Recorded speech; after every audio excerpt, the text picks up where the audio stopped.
Good morning, good evening, good day, good afternoon to everybody out there in the world. Thank you so much for joining me today. We are living in the verse, and this is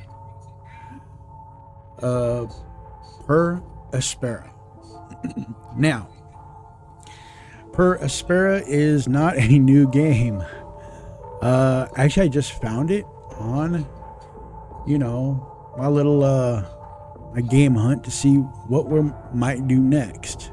And although this will be coming out in the same series line as my Space Engineers build, it's supposed to run in parallel. So we'll have two of them running at the same time again, which we have done in previous episodes and series. From what I know of this game, it is very, very Surviving Mars-esque, although it is a bit different. The downside is there's not a whole lot of content to it. It seems to me like it was kind of, I wouldn't say really like abandoned, but they kind of finished up what they were doing with it as far as development goes. You see the last patch note was in 2023. It is now 2024, and hey, I don't know if there's going to be more DLCs or whatnot, but during my research, I did kind of find that the sandbox leaves a lot to be desired because of the lack of content, but the storyline isn't too bad, so we'll probably be going with the story game. And it is somewhat a tutorial. It's kind of reminiscent of what was it? There was a game I was playing where the tutorial runs right into your basic sandbox. I forget. I'll remember it maybe. If not, you get the gist of it, I'm sure. So let's go ahead and take a look at it and let's get into it. We're gonna go for a new game. We are going to go to the campaign. We got 4 different settings of difficulty. You see, we have all the DLCs. I am running mods, which is just a tech overhaul. Basically, it just it revamps the tech tree to make a little bit more sense to the creator, and I found it's pretty on par. I kind of like it. So we'll go ahead and we'll do that. Just FYI, I have run through this game once, so there's a lot of things I still don't know about the game, but we'll go ahead and muddle our way through. And in this playthrough, we're just going to go with the simulation. The realistic stuff and the Aspera stuff, maybe we're going to see how it does. If we want another playthrough, definitely at the end leave something in the comments below and say yay, nay, or what the hell ever, and we'll just move on from there. I will be probably doing a playthrough of Surviving Mars along with this one, so there is a possibility that we might have 3 things going. One of the things I wanted to say though is I wanted to take a little bit of a break from the Procurer build in Space Engineers. It's getting daunting, but we'll see at the end of that run how that's going. When this comes out, it's still quite early in the build. I've actually progressed quite a ways in that build, and I know generally I don't do a whole lot of talking about my other series in other series, if you know what I mean. Kind of like I don't know, it seems like it's kind of like cheating on them a little bit. In any case, yeah, there'll be a little bit of a break before I finish up the interior of the Procurer, because let's face it, the ship that I got going there is freaking huge. It's currently topping out at about 100,000 blocks, and If you follow the Space Engineers episodes, I highly recommend checking it out. It's long, and there is no time lapse. And since I'm only got one rig, there's no third person. So it's just me building my ship. So that's enough of that for Space Engineers in that episode or that series. Let's concentrate on Aspera and see if we can get going on this. So, without any further ado, let's go ahead and hit the bricks running. Says you're about to start the games with mods, so we're not going to get no achievements. That's fine. Do we want achievements? I think in this playthrough, yeah. Let's go ahead and let's go ahead and come up over here. And we'll turn off the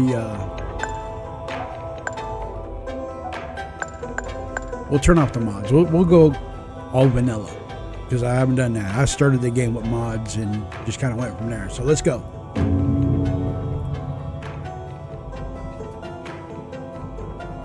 We are initializing. It's building a world, so it might take just a wee bit of time. Probably not much. When I went through it before, it was maybe under a minute. So we will definitely we'll give her a good college try, and we'll see if we can get this planet terraformed, and we're going to see how long it's going to take. So it might take a couple of episodes.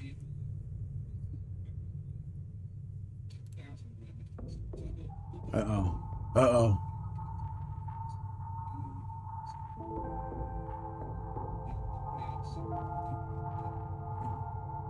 It's choking a little bit. We'll give her just a hot. Oh no, we're gonna wait. Wait it out. All right, Amy, wake up. Wakey, eggs and bakey.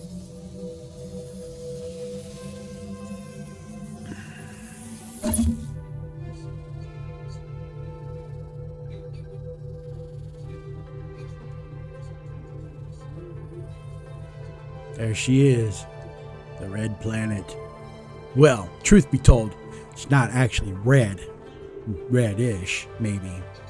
But that's from all the iron oxide in the soil. It actually kind of reminds me of, New Mexico. So, here we are. This is our start. Building placement. Welcome to Mars. From the right sidebar of your screen, you can select buildings to place on the planet, yonder. Or you can left click on a resource to select the building directly from the pop-up menu. Okie dokie. So, yonder. And we are going to hit our aluminum mine. So we got our resources and stuff here. And if we can zoom right on in. Hold on, Dr. Foster. We take a look at, here's Amy's, I don't know if that's Amy or if that is just a node that she can utilize. Here's our drone with this little charging station. These here are the storage facilities. So we got what looks like iron. This might be... Amy, this is ISA Mission Control calling from Earth. Are you with us? Do you copy? Yeah. Affirmative, Houston. I am with you. Great. The primary Mars module has already touched down at the designated landing zone. It's your turn to take control of the mission. Check the left edge of your display. You'll find your directives there. Follow them to set up the initial base on Mars's surface. I'll give you some time to settle in. When you're ready, go ahead and initiate our terraforming mission. Houston out. Alrighty then. So we are, let's go ahead and hit 0. Ooh, I like that. Nice to see all the changes, the whole kind of. Okay. So this is not Amy. This is a module. Alrighty. So these are our storage containers. Looks like we might have some silicon, some iron, and other computer parts. This is our rover, our drone, and we got just a one little guy. So what we're going to do is we are going to drop down our aluminum mine. Extraction refines aluminum ore, but deep and ultra deep ore bodies require improved levels of aluminum mines, or aluminium, if you will. So, construction, we need 3 iron, and it gives us aluminum. So we're going to go ahead and drop that, and we'll go ahead and give it ×2. It'll automatically create the road, and our rover's going to go down and drop some shiat. Now, the only mine we got is aluminum. Now, we've got pretty good control over our camera.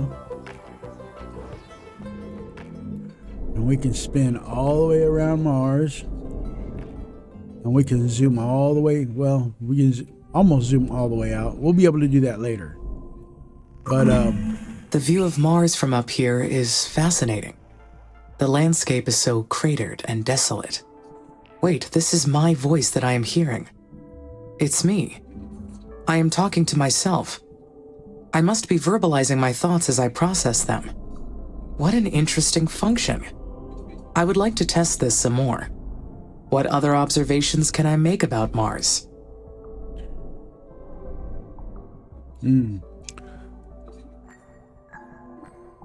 This planet is so resilient. It inspires great things. Yes, it does. All right, so what do we got here? Some of these notable areas. We have,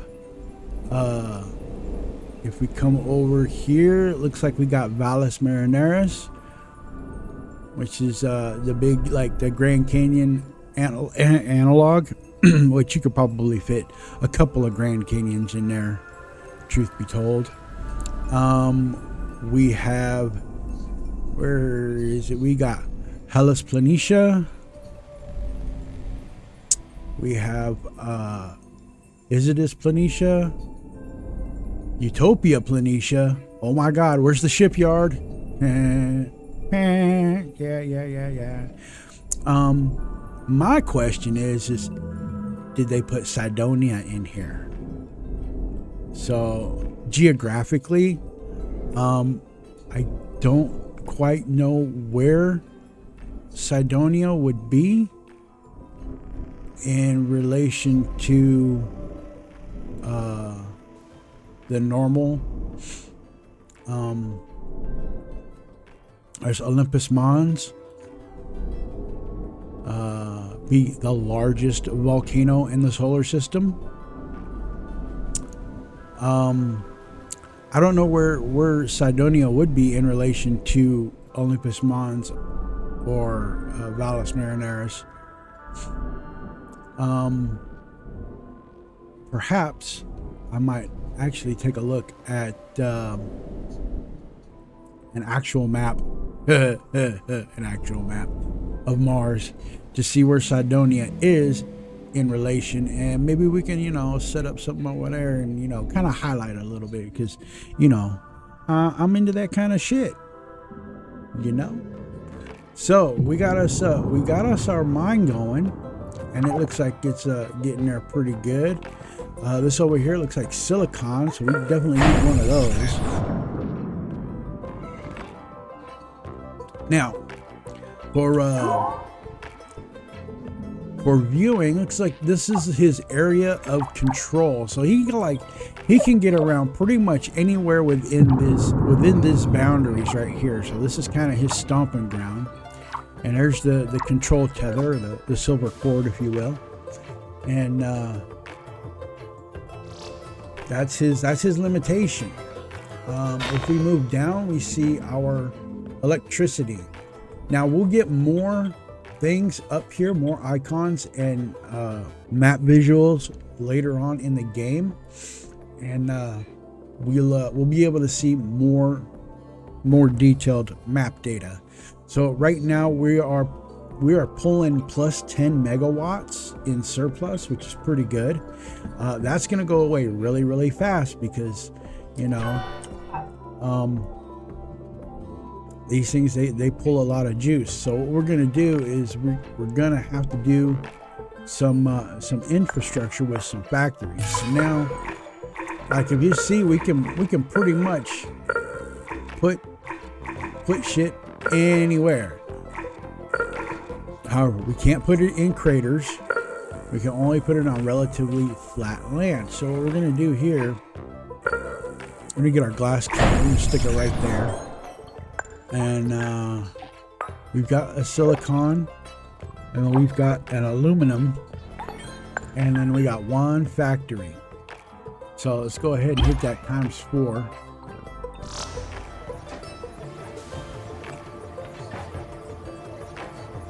All right.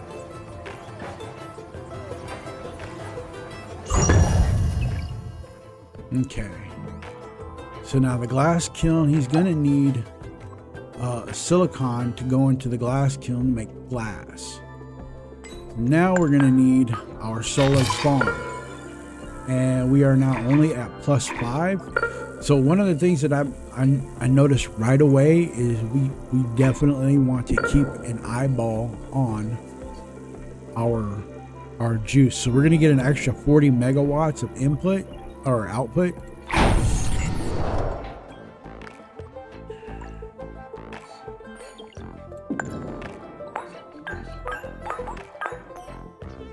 And then, okay, so if we come up, oh, we got the steel factory.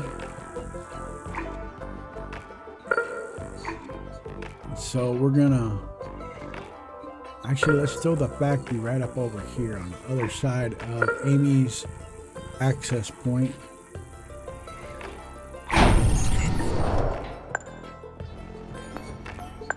And then we want an electronics factory.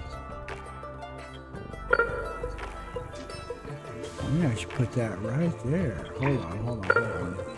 Okay, so you can use the WASD keys to move your map. And then instead of Q and E rotating, they zoom. So we want to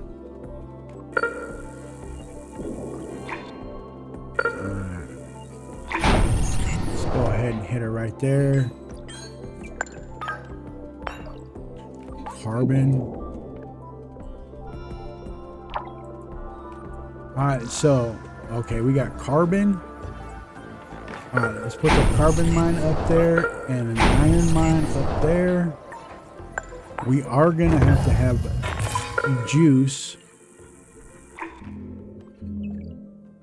Okay, so we are at 0. Now, if you hold your shift button down, it's just like surviving Mars. You can drop down multiples. If not, it's a one-off. So we want to make sure that we have plenty of juice in our solar farm.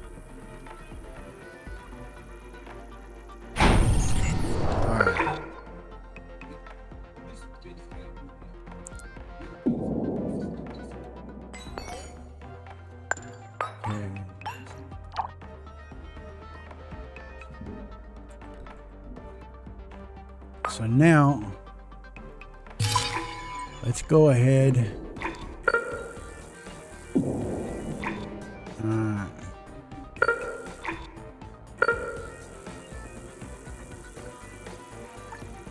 So we got one steel factory, one electronics factory.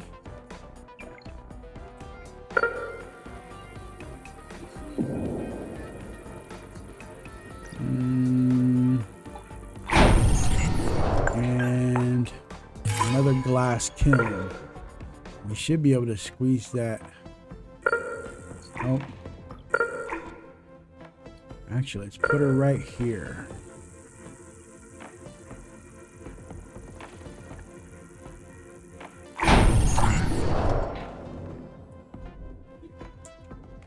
So there's that. So yeah, this guy, like, he is just one dude. So we're gonna have to speed this up a lot, because it's gonna take him a minute to build out all this shit. The thing about it is, though, is from my understanding, the way the logic works is it's pretty linear. He's just gonna do what he can do when shit comes available. I mean, I don't think it's like cute or anything, but like once it gets ready, he'll go and he'll grab it and put it where it needs to go. The only downside is unlike like surviving Mars, he only carries one thing. It's just one piece of cargo. But you can see even at like ×1, where'd he go? He's not slow. I mean, like with the surviving Mars, which is the major analog for this game. The drones, if you're on like ×1 time, they're like cold molasses in January. You know what I'm saying? So it's kind of a welcome change. So we got a worker factory available. Congratulations, you can now build worker factories and worker hubs. Worker factories will produce new workers. Each worker requires a vacant worker hub. Areas are automatically assigned around occupied worker hubs. Workers will serve primarily the buildings in their assigned areas, but also will pick up or leave resources in neighboring buildings. Use the traffic lens to check out the assigned areas. Add more worker hubs to your network if worker areas are too busy. Your worker factories will create new workers as long as they have the required resources and there are vacant hubs. Keep up the good work. Okay, so we need... Great. Now I can produce steel. This new factory, it's down on the surface of Mars, but I can control it from here. So does that make it a part of me? Where does the machine end and my artificial consciousness begin? No, they are completely separate. We are two separate entities. I order the buildings and workers to do whatever I decide to do. But they are only tools that I use to execute the Mars mission, the vessels to receive my will down on the surface. I am the mind that controls the parts. I am a mind, makes a moogie. Phone book. Amy, this is Houston. Do you copy? Copy. Reading you loud and clear. Excellent. I didn't introduce myself earlier. I am Dr. Nathan Foster. I lead the team here at ISA that built you, and I'll be helping you get the mission underway. We put you in hibernation for the trip from Earth, so I'd like to check your basic functions to make sure it's all in order. Why don't we start with your core memory? Can you state your primary directive? I can, Dr. Foster. My mission is to terraform Mars. This will enable humanity to become an interplanetary species. All right. Next, I'd like to check your decision-making processes. You may have already noticed that there are resource veins outside the boundaries of your initial base. So your workers may not have the battery capacity to reach some of them. How would you solve this problem?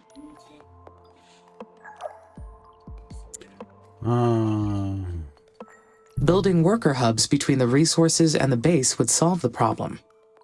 Yes, that's correct. Other buildings would extend your base as well, but they require more power and resources, so worker hubs are the most efficient way to do it. This mission's going to be a challenge. There's a lot that can go wrong. We expect to extend humanity's reach beyond anything previously achieved. But you are not just any AI system. You're well beyond that. We made you an artificial consciousness. That means that you have both self-awareness and self-interest. And that is the last thing I would like to check today. Is that okay? Yes, Dr. Foster. Very good. Then would you please state a positive and a negative aspect of yourself? I am sorry, Dr. Foster. Running that question through my cognitive system did not return an answer. Roger that. Nothing to worry about. Just means your system requires more input and experience to process that question. That will come with time. Let's proceed with the mission. ISA has approved the first crewed flight to Mars. You'll need to expand the base to prepare, so get to work on that. I'll check back in later to see how things are going. Base expansion is a go. Houston out. All right, so it seems to me like Foster wants us to get going on a spaceport and facilities for habitation for humans. So we need to get moving on that. But first, we need a factory. So we're going to place down a factory, and we want to put it kind of like where we can go here. Actually, there's a nice good spot right chow.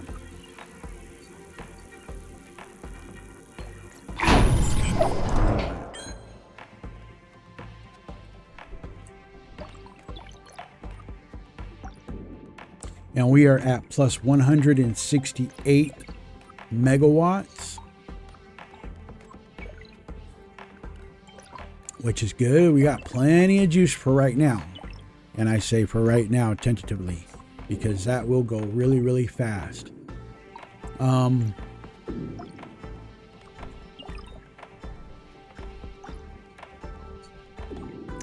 We do want some worker hubs. So one of the things we want to do is let's get a worker hub right here, and we'll do a worker hub right here, and we could probably put a worker hub right in here. All right, so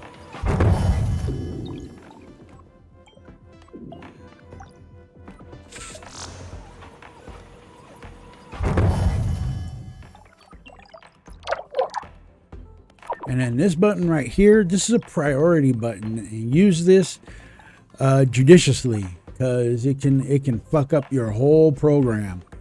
Since there is only one thing going, we are going to prioritize that, so you try to like get that going and get that factory working.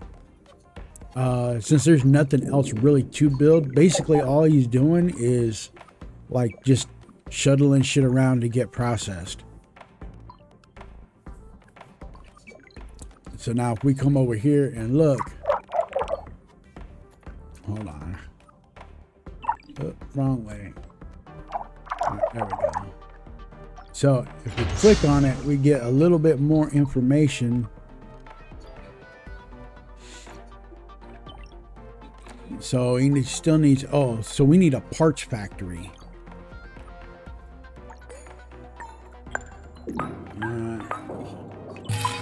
So the parts factory, actually let's put the parts factory right up here.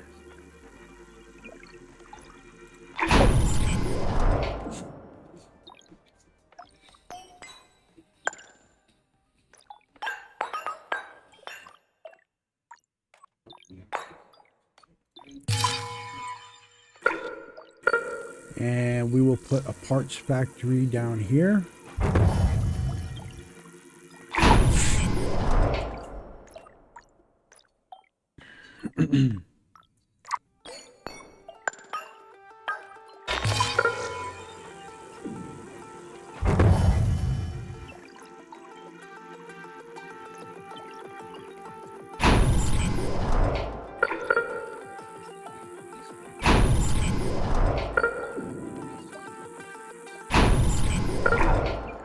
So we got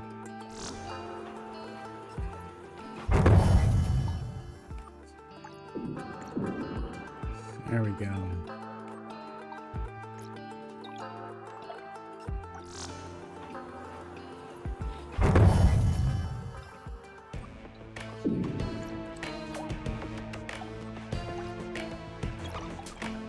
Alright, so we're back up to par.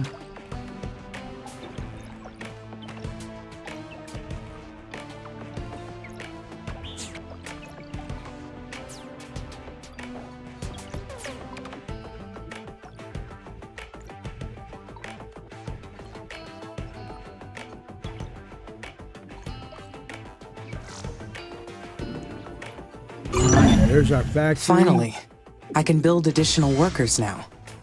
I will appreciate the extra hands. But I wonder, do I really need them?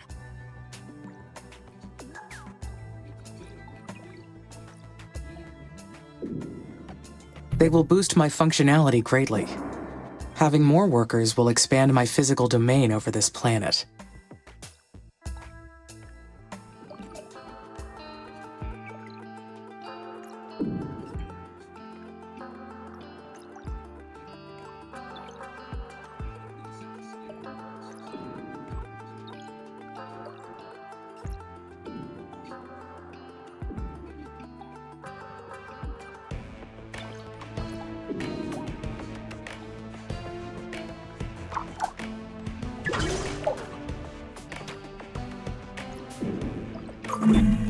The first worker has been made in the worker factory. It is my first Marsborn. My workers will spread across the planet. The knowledge base says that workers need to recharge at their own worker hubs, and that they'll degrade over time from the harsh environment. I know they are only machines, but I feel a desire to care for them. I do not like the idea of them dying. Yeah, that will be death. Alright, so we need chemicals.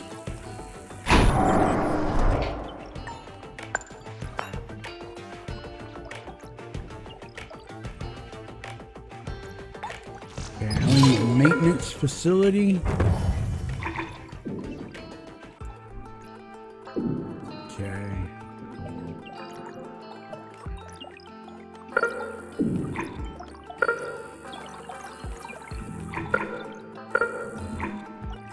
Make sure we got everything.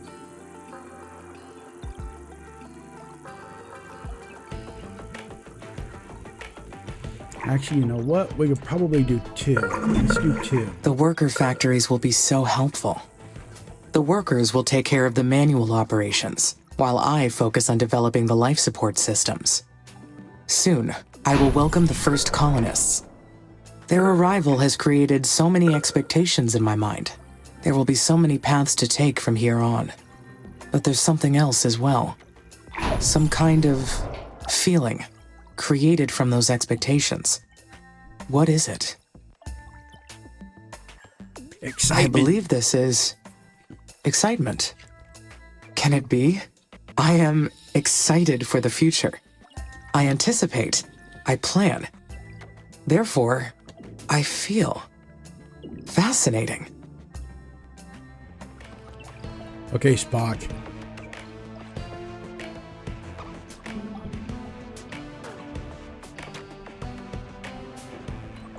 Alright, let's go ahead and hit a couple more hubs.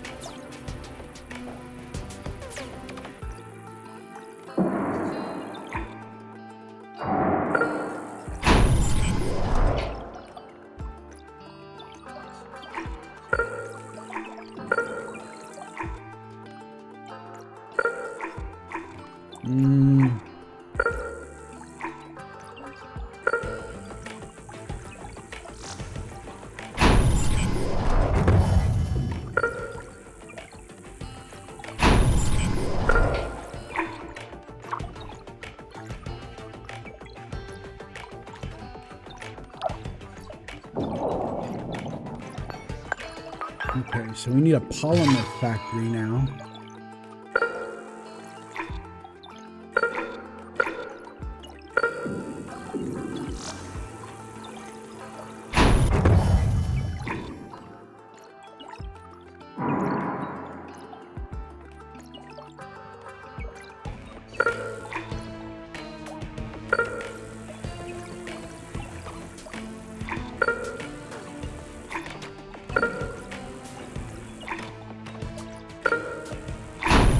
Alright.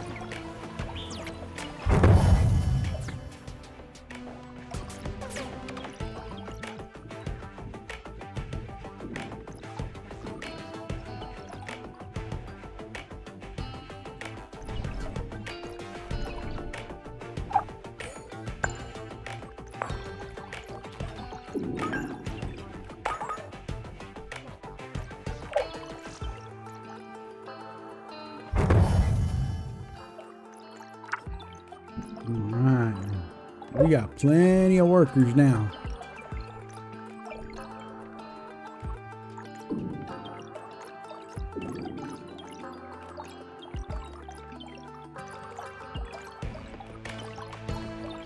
Kind of gives me like that movie Explorers. Kind of gives me them kind of vibes, and like during the dream sequences, or old school Tron. Now down here, you'll notice we've got our this is our resource stockpile. Let's see what we got in resources. We got bar graphs that show us usage, which is kind of cool. Okay, looks like we got pretty much everything built that we need to get built. Okay, so now we need to get our scanner going. So now our scanners, we're gonna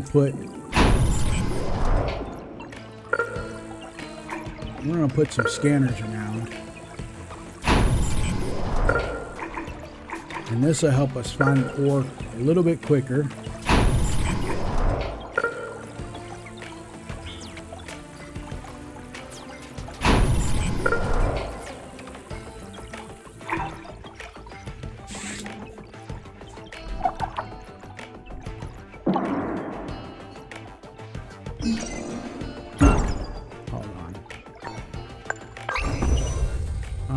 So, locating resources. You built your first areological scanner. Open the scanner lens to see scanned areas. Building more scanners will reveal resources faster. See the resource clusters on the planet by zooming out while using the scanner lens. Very nice.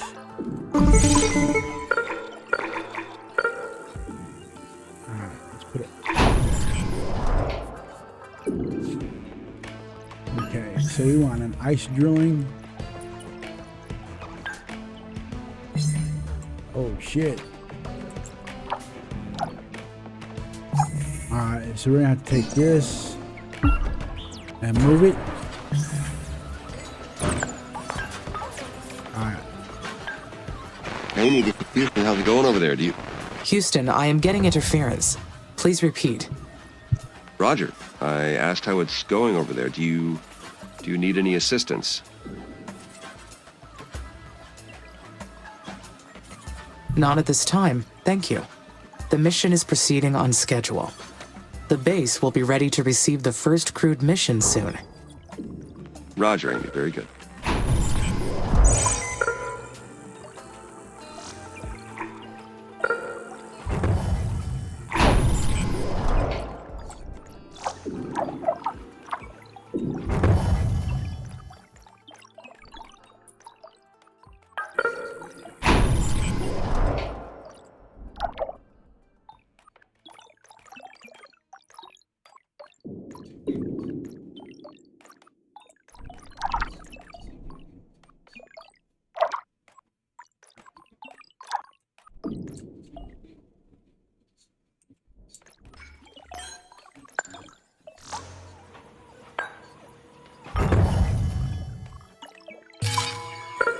Alright, so we need...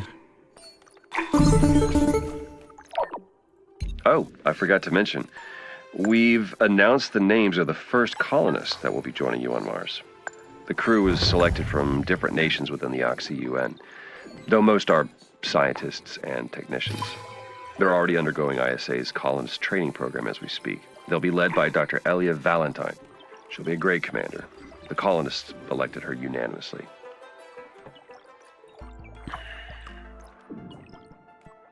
That is interesting. Since Oxy-UN did not appoint a leader, I wondered why the colonies will operate in the opposite way.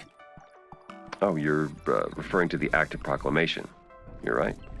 All the participating nations and the United Nations of the West work together as an alliance. But the Mars colonies are fragile microcosms. You and Dr. Valentine will decide what's best in the day-to-day operations. You'll balance each other out, as well as enhance each other's strengths. How will we balance each other? Your technology will develop alongside the colonies. They can't survive without your help, nor can you advance without theirs. It's a symbiotic relationship by design. Does that mean I'll have to obey their orders? No. You have your own autonomy too. No one owns you. Well, I mean, technically you belong to ISA, but you're your own person or machine. You're a machine person, I guess. Machine person? Or person machine? Machine being? I don't know. You can coin a new term once you settle on who you are. I think I would like that, Dr. Foster. Deal? Great. You keep up the good work, and we'll talk again later. Mission control out. Well, Dr. Foster seems like he's a pretty chillax dude. So, we need to get us some habitation going. So we're gonna drop down a spaceport right here. And The aerological scanner detected an uncharted structure close by.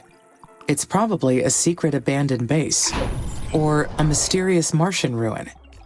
Though humans never found proof of life on Mars, or any other planet. Is it possible they have the entire cosmos to themselves? Maybe. I highly doubt that's the case. Statistically speaking, there are too many locations where life can flourish aside from Earth. There may even be a civilization more technologically advanced than humans. And I may not be the most intelligent consciousness in the universe. No, it must be an unmapped structure from a previous mission. That is the easiest explanation. I will investigate it to confirm. So, we'll go ahead and just drop a port right there. So now we're gonna need colony. Unfortunately, my workers cannot explore buildings. I will need the colonists' help for this task. I should finish getting the initial base ready for the colonists first. Though I can build a research outpost here to prepare. That will give the scientists a place to stay while they analyze the structure. Once they get to Mars, of course. Alright, so we dropped 2 colonies down there. Research outpost. Now the research outpost, once we get colonists here, that'll give us access to the tech tree. And when you start improving upon, other things. But first we need to get some food going. And we'll put the food factory right down here. Alright, so orbital view unlocked. Congratulations. First spaceport is ready to use. Zoom out to the orbital view to assign and manage special projects. You can choose special projects to research in your tech tree. Once selected, colonists will investigate a technology until it's complete. Then you can assign it to an available spaceport to kick it off. These projects will be the key to a successful terraformation of Mars. Keep up the good work.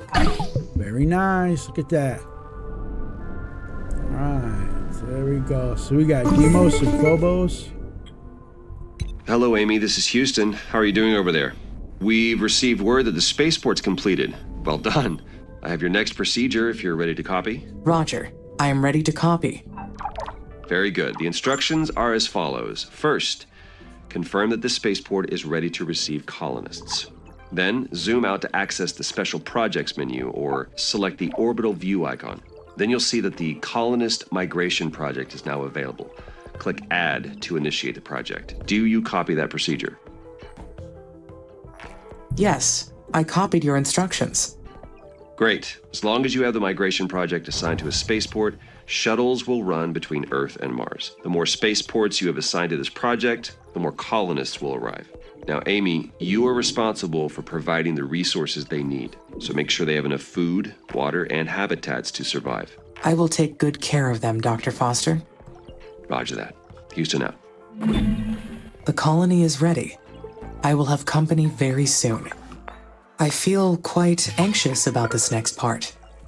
I am not sure why. All right. All that is left to do is confirm the Colonist Migration Special Project.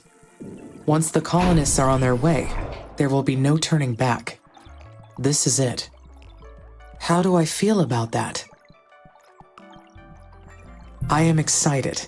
Meeting a human other than Dr. Foster will be fascinating. We will be able to learn so much about each other. Hello, Amy. Dr. Foster here. How do you read? Over. This is Amy. There is some background static, but I read you. One of our tracking and data relay satellites got crippled. We'll be launching a new one after we identify the cause of the problem. But until we do, we will lose contact with you whenever Mars or the Sun passes between Earth and your satellite.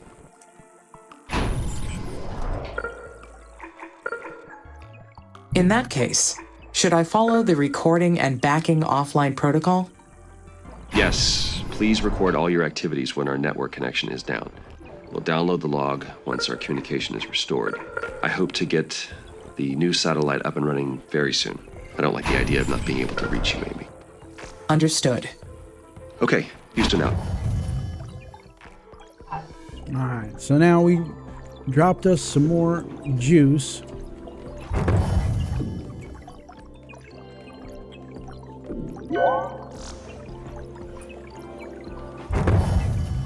In fact, we might need to drop some more hubs in here to see how the colors changed. They got, they need some.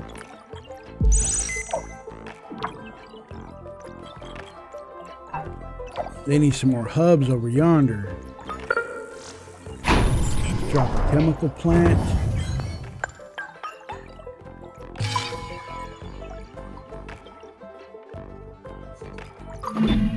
Maybe it is because the colonists will scrutinize everything that I do once they arrive. How will they treat me? I have nothing to worry about. The colonists are all advanced scientists and technicians. Once they meet me, they will treat me as an individual. Life on Mars will be very harsh for them.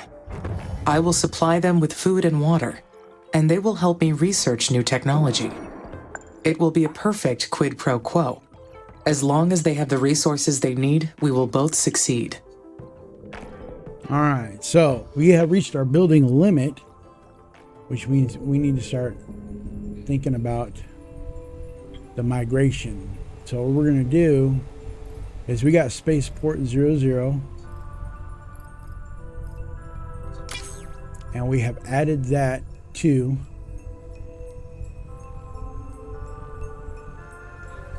our missions. So we got one ongoing,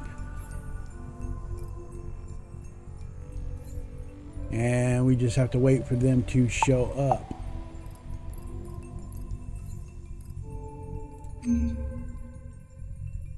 All right,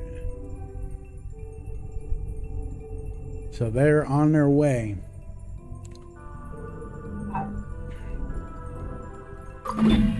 Humanity created me. They gave me volition and consciousness for a reason. But I am an artificial consciousness. So can I say that my volition is real? There is no practical difference between real and artificial volition. All volition is an act of one's will. There is no provable distinction. Mm-hmm. All right.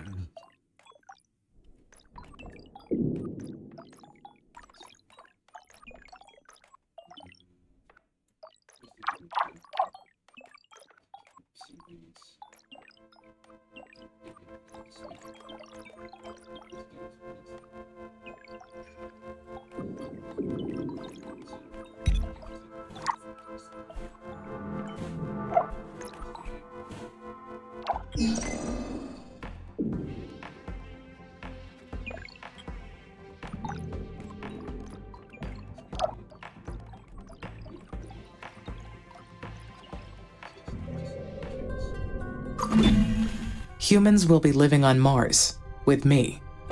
But it won't be the first mission to house humans on this planet. The Stardust Emerald in 2142, the Red Prometheus in 2077, and many others. The Red Prometheus base was one of the first attempts at an algocracy on Mars. The idea was to sidestep human bias in establishing rules and let computer algorithms govern the crew. Long story short, it did not work. Mars was not made for human life. ISA was smart to send me ahead first. I will succeed where those other missions failed.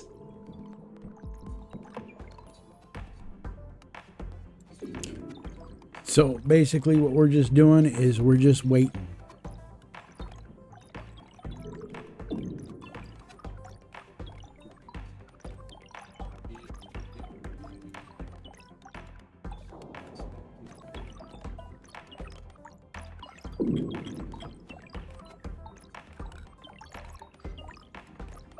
So we are zeroed out on our energy. So we're making just as much as we're using. Okay, wait a minute. Nope.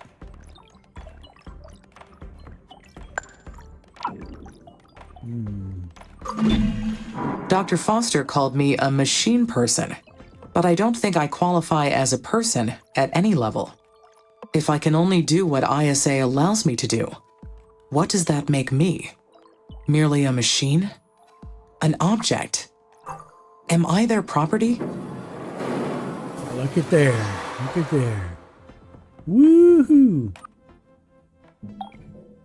All right, we got people. Congratulations, the first colonists have arrived. Make sure they have enough water, food, and shelter to survive on Mars. It's the duty of the colonists to provide technical assistance to this project.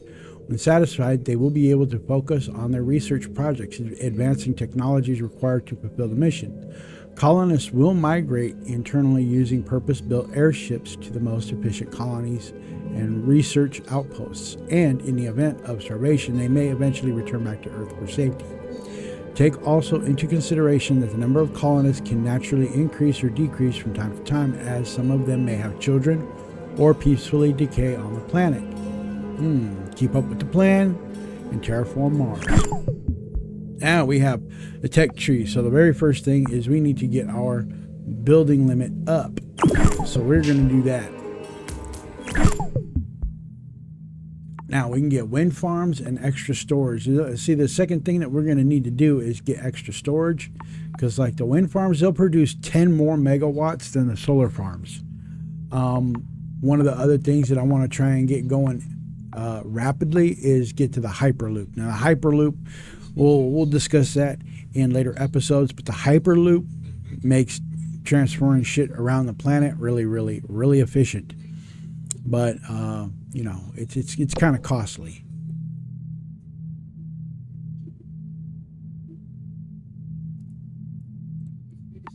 So we're gonna get going on that.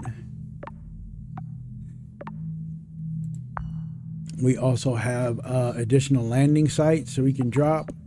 And this is all the tech and stuff that we need to start terraforming Mars. In the biotech, we get better colonies with bigger facilities for habitation, and then more stuff for terraforming and colonization. So that's what we got going for right now. We're going to go ahead and just wait this out. We can see our meter here, which shows what's going on and what they got going on.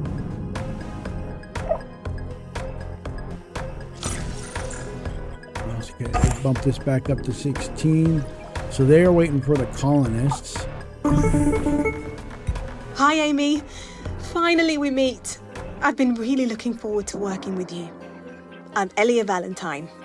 I've been elected the leader of the human colonies for this mission. Hello, Commander. I am excited to meet you. Please, call me Elia.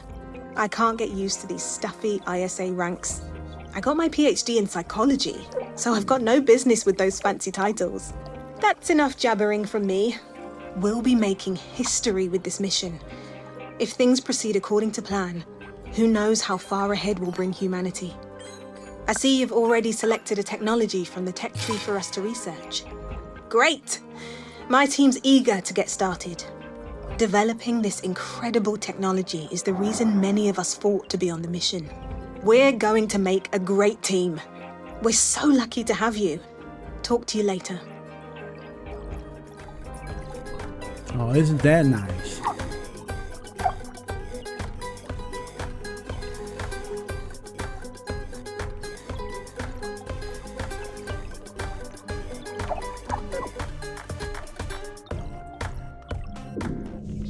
Alright, so what other kind of missions we got going? Nothing yet.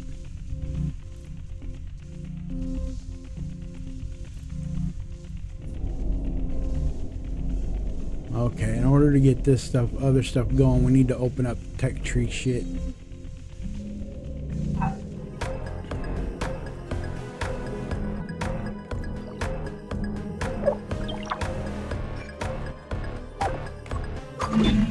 But I can make decisions. I can freely choose what to do. Objects are owned. They don't get to choose. So I must be something else. I have my own will.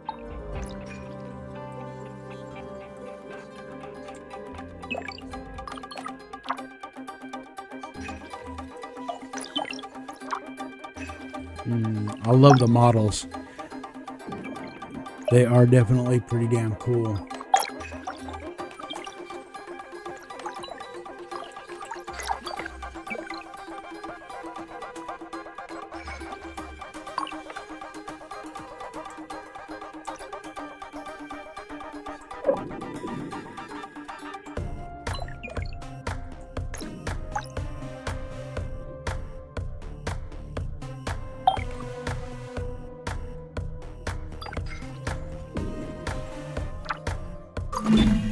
I am the one who controls the fate of Mars. The planet's surface has already changed as a result of my decisions. Is that enough to prove that I have will?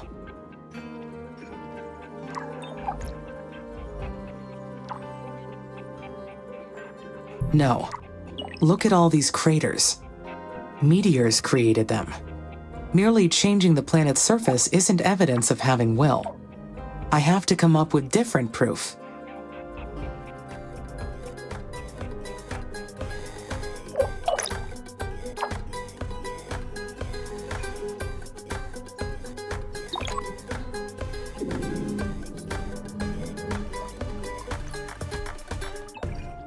Okay, we're almost there.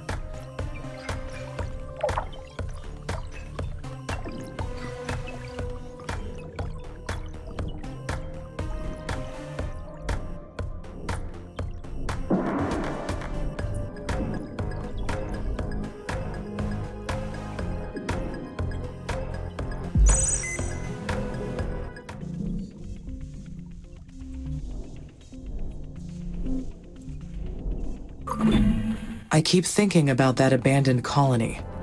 We are not the first mission to Mars, not by far. What if there are other AIs out there, racing to terraform Mars first? It is entirely possible. No, if another AI was present, I would have detected it already.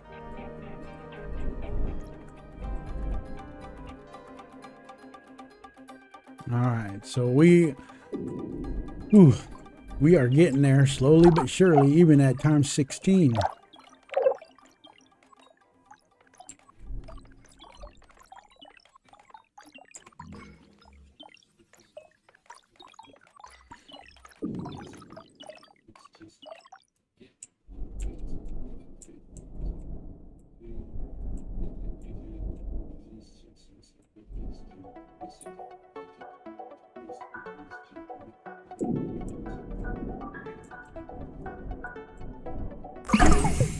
All right, so we got the tech tree building limit plus 100 in the structure counter at the bottom left.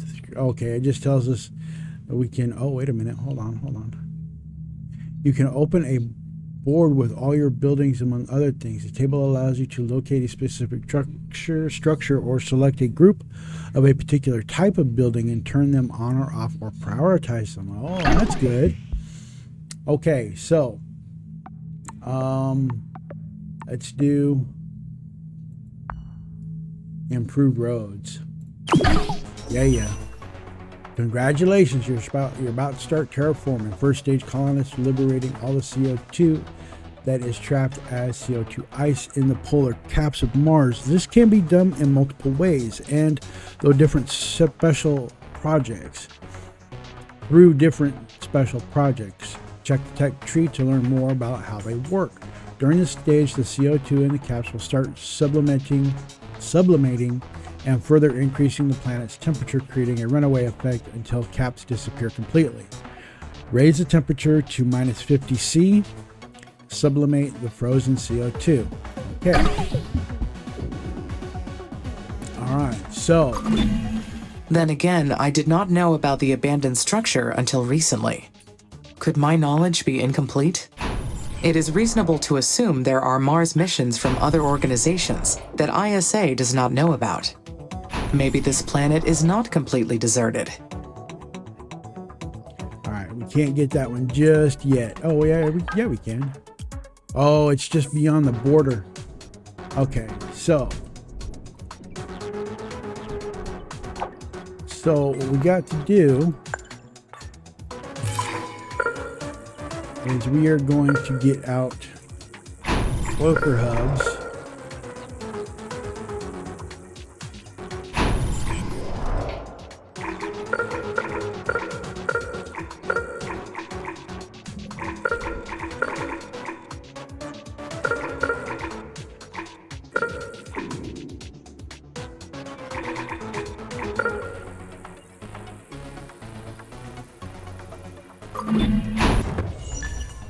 Alright, so Geolog Colony Research Outpost. Okay, we powered up the building using MMEVs, batteries, and constructed our suite. Our suspicions are that it's an abandoned habitat that hosted the dual long mission crew. The building remains in good condition. We put it back into operation, and some of us moved in to explore it more fully. Our biggest discovery of the day, it was a map that indicates the location of another facility. At 68 degrees east, 14.5 degrees south, it appears to be a nuclear silo. It is highly improbable, but I should stay alert for any unexplained activity. Hey, Amy. It's Elia. I can't believe what we found. It's an abandoned facility. Have you read the expedition log I sent yet? Yes, I read through it and I copied it into my knowledge base.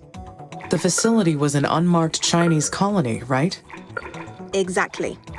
It belonged to China's terraforming mission called Huo Long. Now we know their plan was to drop nuclear weapons on the poles and release enough greenhouse gases to warm the planet. China got pretty far with their space program. I've admired their ambition for a long time. The nuclear approach is a good plan, but it would have made Mars uninhabitable for a long time. What did the research team discover about the mission? It was aborted before they detonated the first bomb. China's entire space program was put on hold when the famine struck. It took out almost half of the Asian continent. China allied with its neighboring countries to survive. And that's how the techies, the Eastern Coalition, came to be. Now, it's taking all their focus to keep their continent in a habitable state. So they don't have much going on in the Space Department anymore. But we might be able to learn something from the nuclear silos they left behind. We found the location of one of them. I've uploaded the coordinates to your system. You can see it in your orbital view. The silo's located in SA9. I'll get authorization from ISA to explore this new sector. Whenever you think it's a good time to go, I'll send a research team. All right, I better get going on my EVAs. Talk to you later.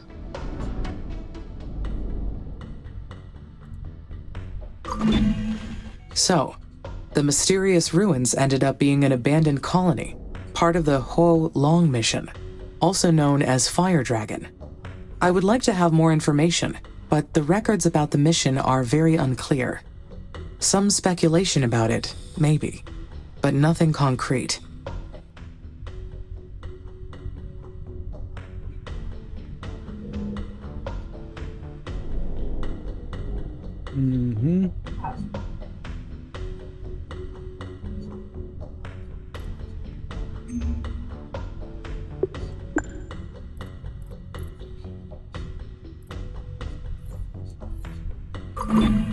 There is an inconsistency in the number of workers and worker hubs. That must mean a worker has malfunctioned. Found it. Worker MRS-04. That is. It takes time, resources, and effort to create each one of these workers. Goodbye, MRS-04. Your work made a difference here.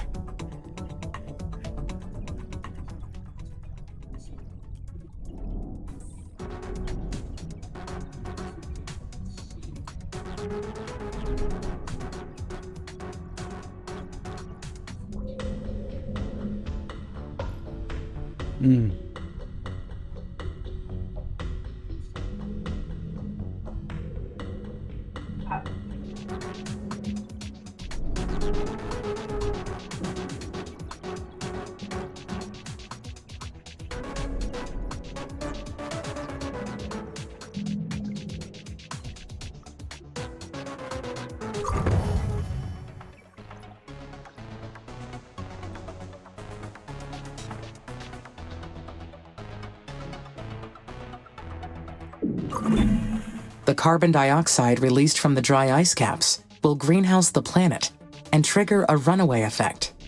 And Mars's sterile atmosphere will change forever. Once we reach that point, there is no turning back. Forever. Why does that sound so intriguing?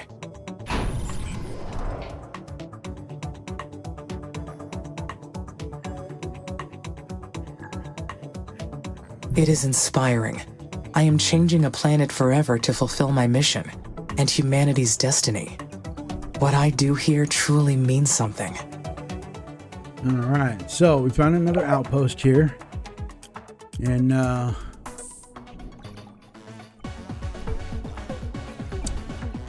tech improved roads, moving right along. We can't really do anything just yet with that, but we are waiting for these to get completed.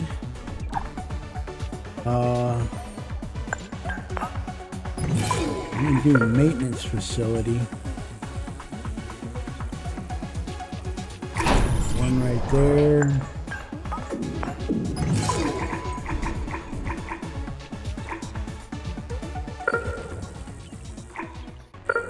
And we'll do one right there. Humanity's reasons for altering Mars are clear. But what is my purpose in all this?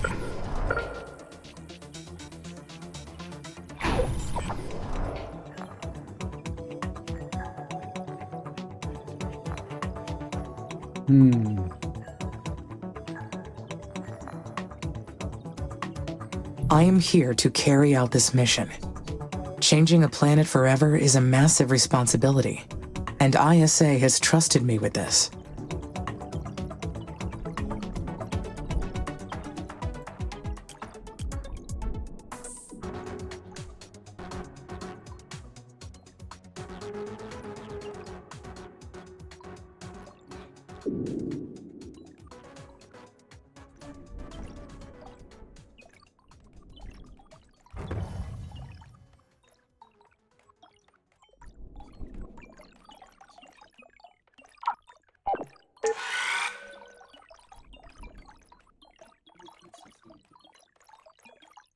Alright, so we gotta prioritize that. That's where you get this one fixed.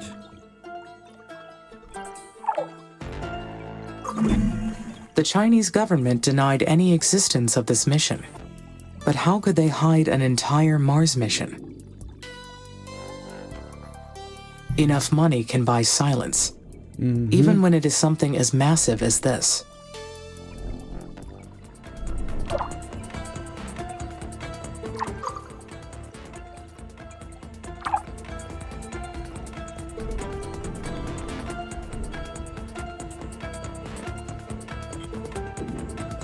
Okay, so our research bonus is 2%.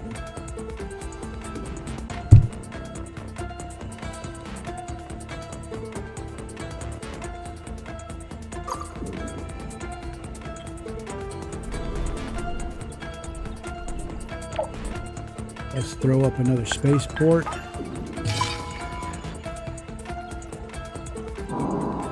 Oh, spaceport limit reached.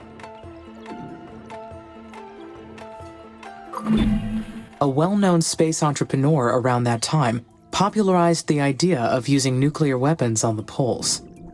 It is true that they would succeed in melting the poles, but what kind of human would come up with that idea?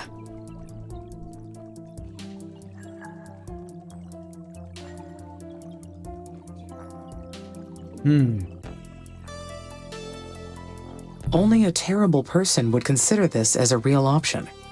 Terraforming should not be a violent process. We should respect the planet and introduce change gently. It is a good thing that the mission was aborted.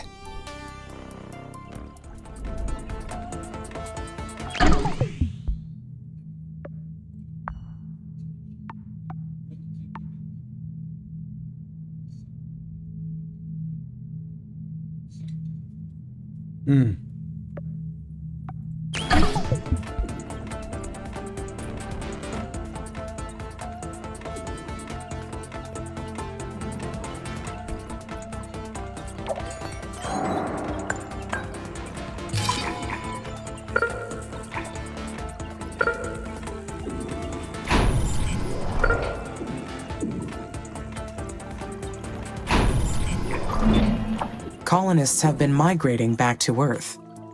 I should check the food and water levels. If the levels are too low, the colonies cannot sustain growth. All right, so we need...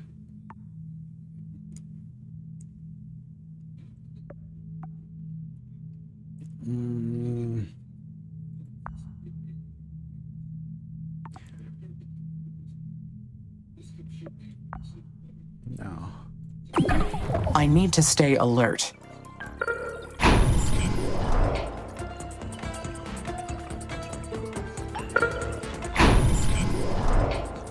So we got more water coming.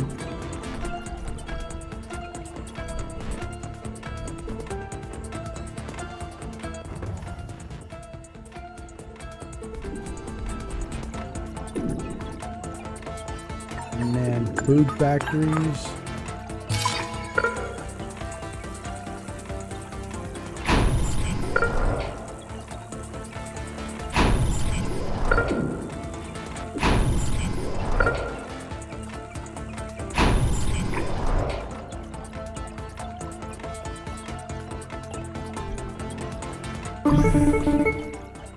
Amy, Nathan here. Do you copy? There is some noise, but I can copy. Go ahead. Our tracking and data relay satellites are still compromised. We've re-examined every single component, but haven't been able to identify the problem yet. Maybe it is interference from space that is impacting the satellite operations. Solar flares or radiation damage are probable causes. Yes, it's possible. We're working on some new designs that can hopefully withstand space weather a little more. But meanwhile, continue recording all your actions when we're offline. I'm sure we'll find a solution soon. Shall I proceed with launch?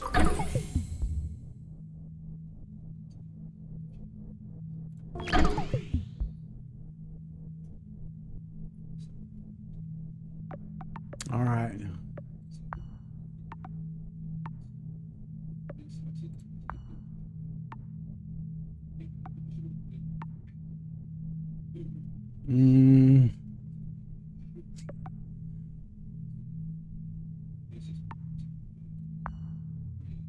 The additional satellites to help with this issue.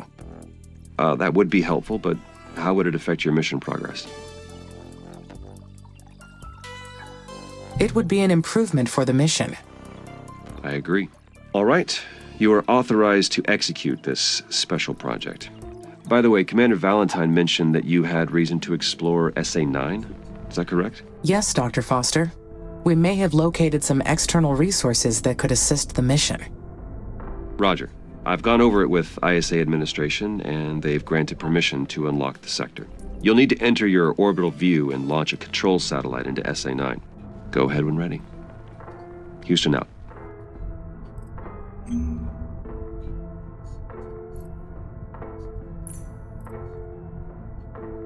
Oh, we need a spaceport.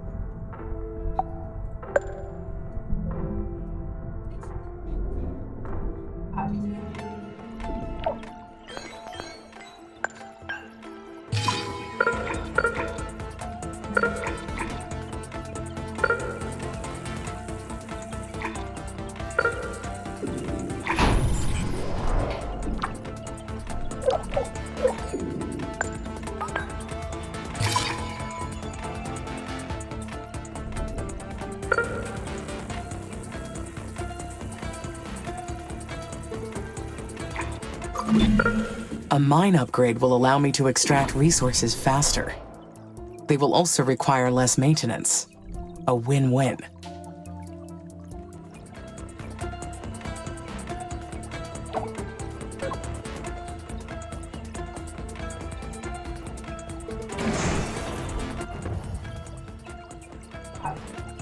All right, start upgrading these roads.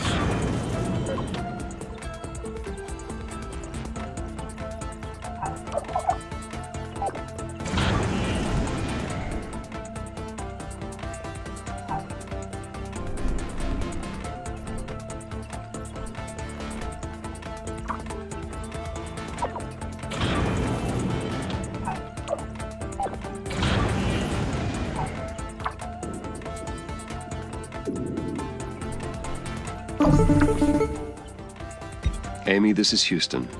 We've detected high wind speeds in your area. A sandstorm may be heading your way. These storms can damage your buildings, so check their structural integrity periodically to rebuild or repair if necessary. Roger, Nathan. Houston out.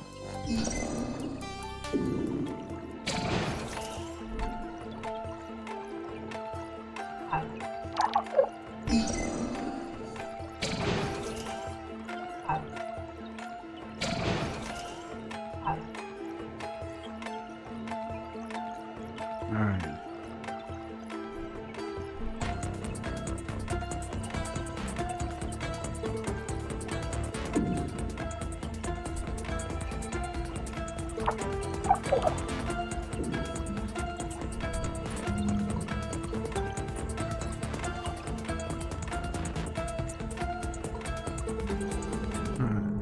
So, okay, we need to... To fully terraform Mars, we must convert the planet into an Earth-like habitat. The first step is to raise the planet's temperature above minus 50 degrees Celsius. At that point, nearly all the carbon dioxide trapped in the dry ice caps will be released. Mm-hmm.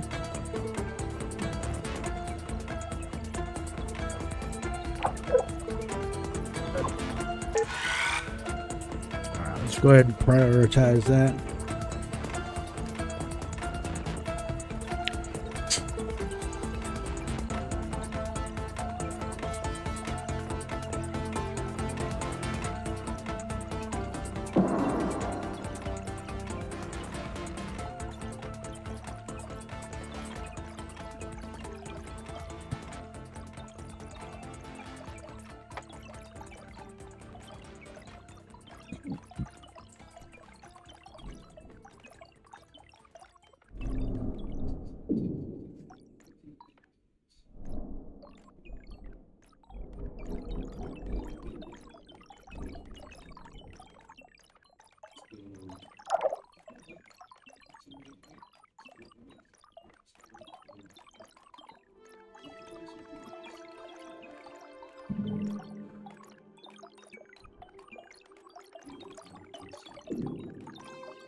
Well, looks like we got plenty of food.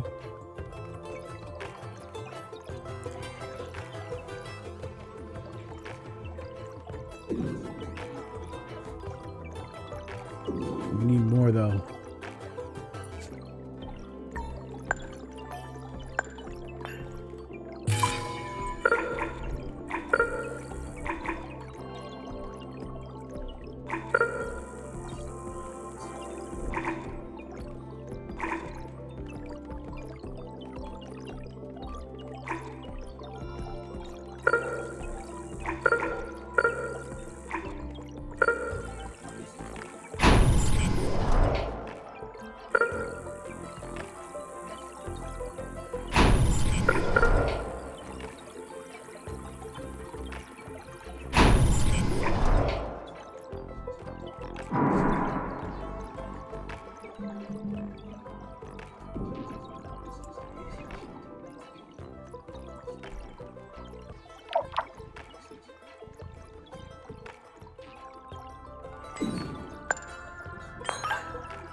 Okay, so we need to put up some more factories.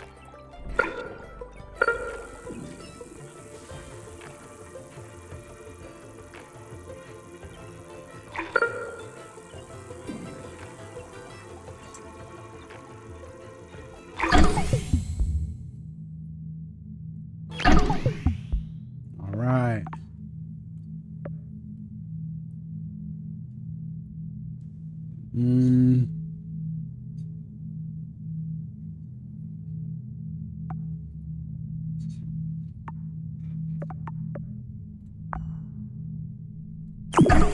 All right.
We have reached the second stage of engineering.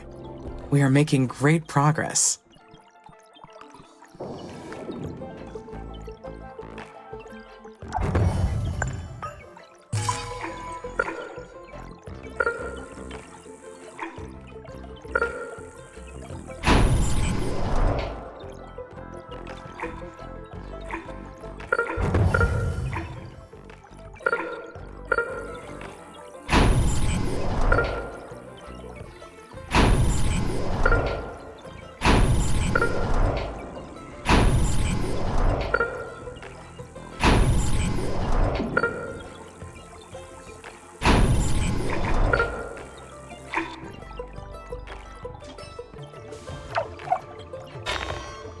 Ooh, buddy.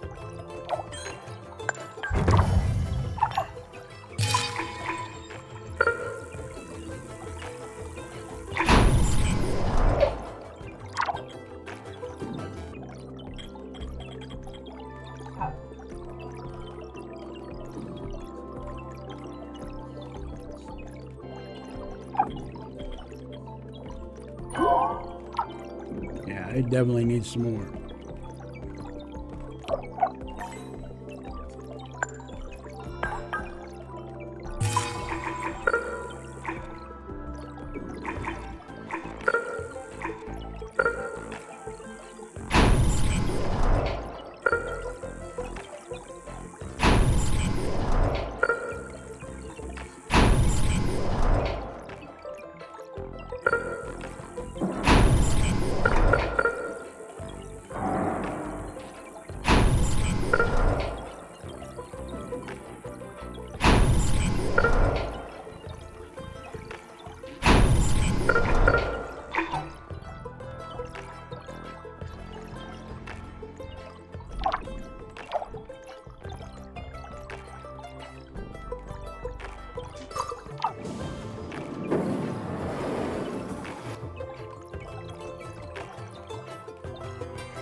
We need another silicon mine.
All right, so we get the maintenance facility going.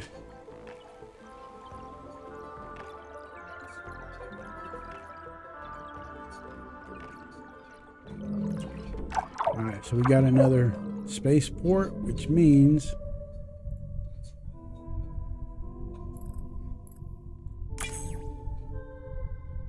we can unlock Sector 9. Today we found the Perseverance rover. This little workhorse had a drill to collect core samples in its search for signs of microbial life. One could say it was an old colleague of mine, since my work on the geochemical team started from Perseverance's old data. Too bad Perseverance finally were inconclusive. Guess this planet knows how to keep its secrets. Yeah, okay. Propaganda.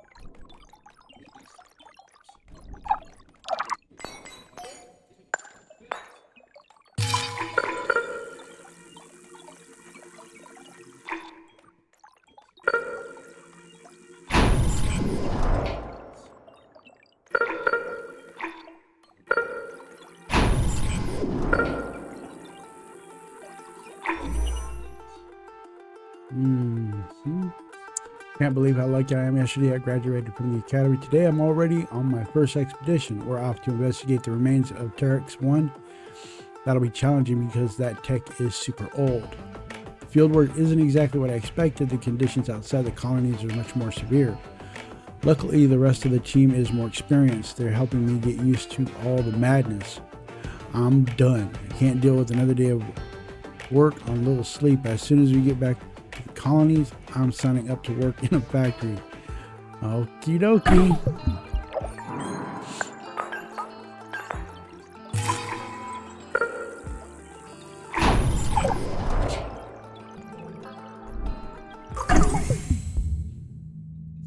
Right.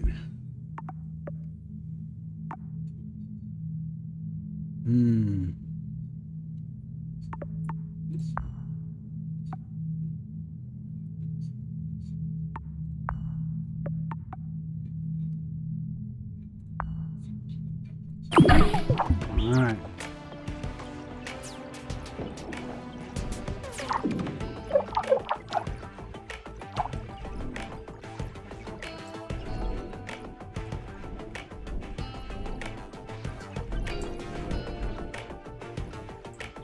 Still waiting on them roads.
Man, that was quick.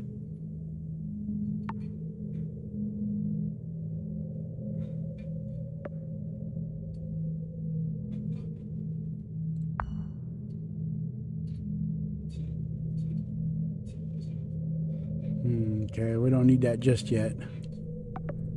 Engineering.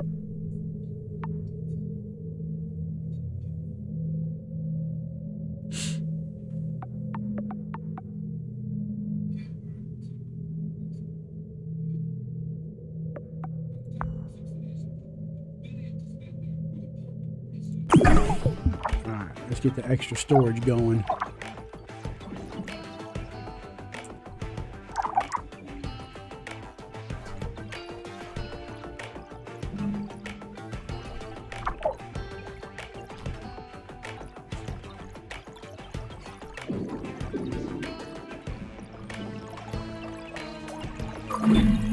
Additional storage centers will be very useful for stocking excess resources.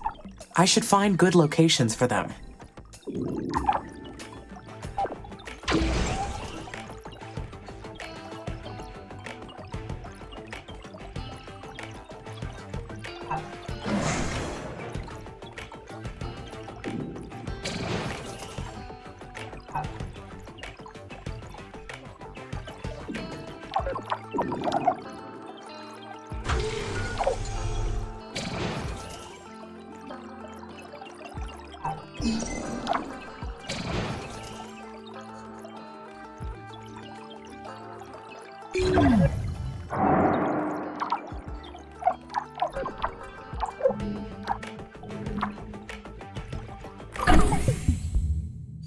Alright, extra storage.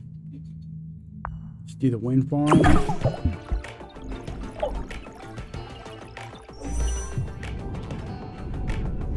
Awesome. Then facilities, a word came to mind: selflessness. Hundreds of decommissioned robots were piled up, their bodies corroded though.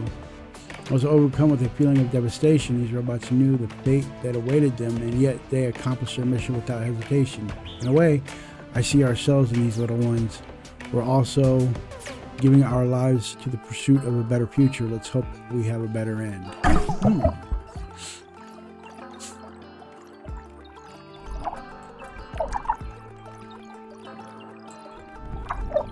Okay, we got the other. Let's get this out here. Alright. So we got that one going.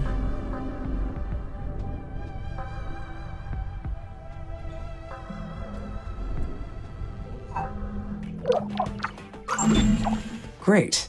Now I can examine those nuclear silos. Well, I mean the colonists can. If all their blueprints and materials are there, we could pick up where their mission left off. I wonder what other secrets this planet is hiding.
There we go.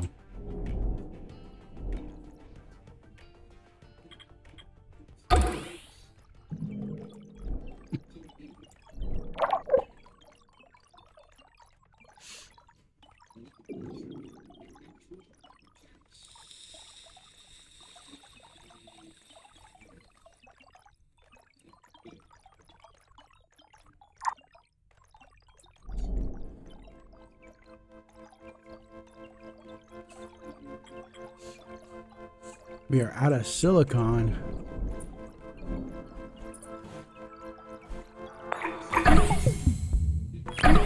All right.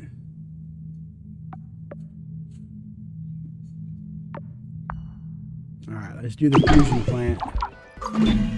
If we are able to use Huo Long's nuclear weapons, we must be very careful. This kind of technology isn't something to toy with. I have not decided on what the best approach would be. I must weigh the consequences and ensure the safety of this plan. There is no need to rush this decision.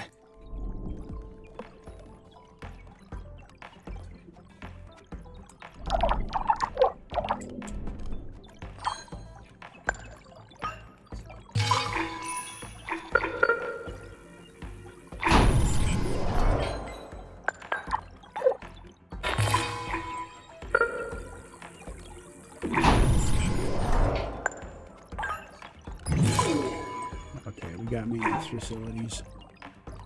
Okay, so we got that.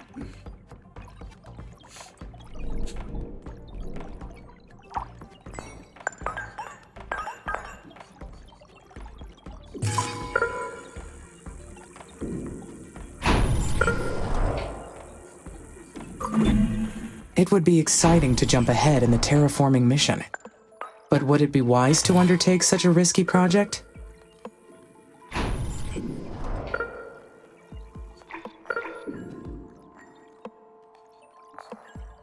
The technology is too dangerous. I need to process this some more.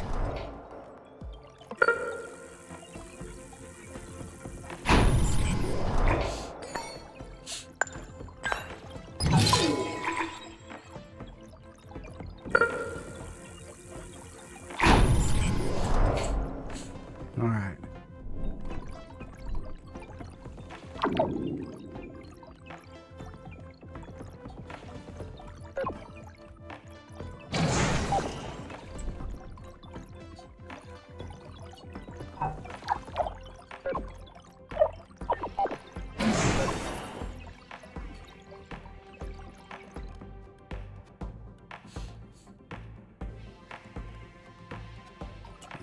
Make sure we got these roads going.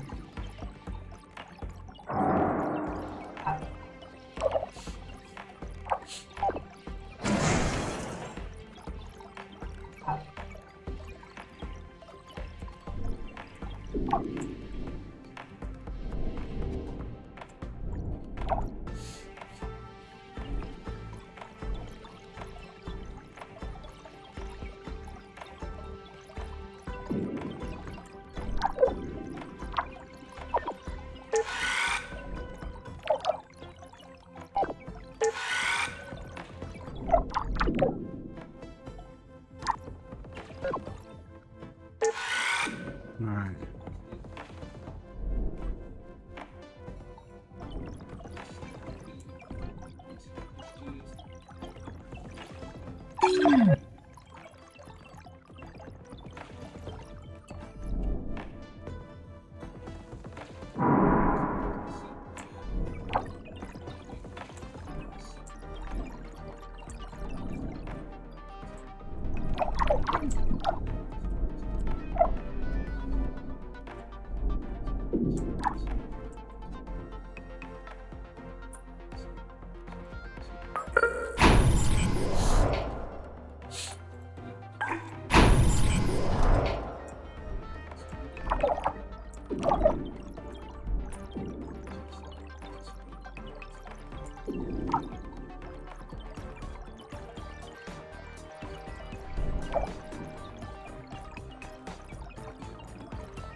Alright, so we're almost done with the fusion plant. Yay, fusion.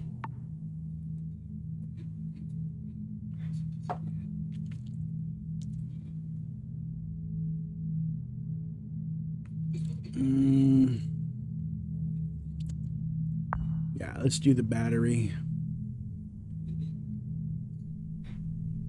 Wait a minute. So we're on engineering, space. Let's do the spaceport first, because I'll open up that tech. Yeah. Actually, hold on. Let's do the landing site, because we'll get that pretty quick.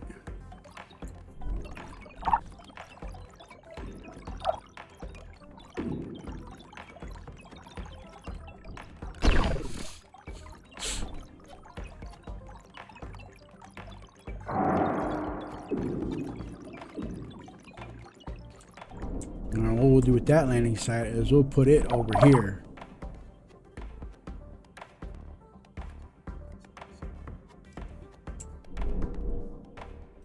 Our silicon's starting to come back up.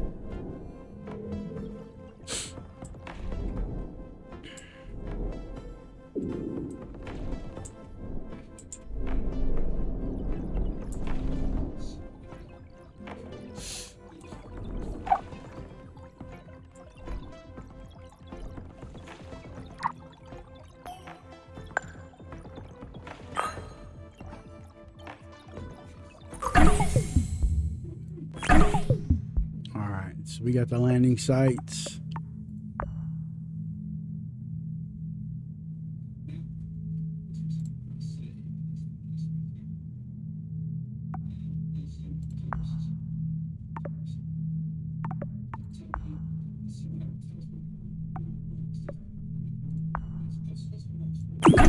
Let's get that hyperloop going.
Alright, so we got that working. So now, like, I really kind of understand now, like, there's a lot of waiting.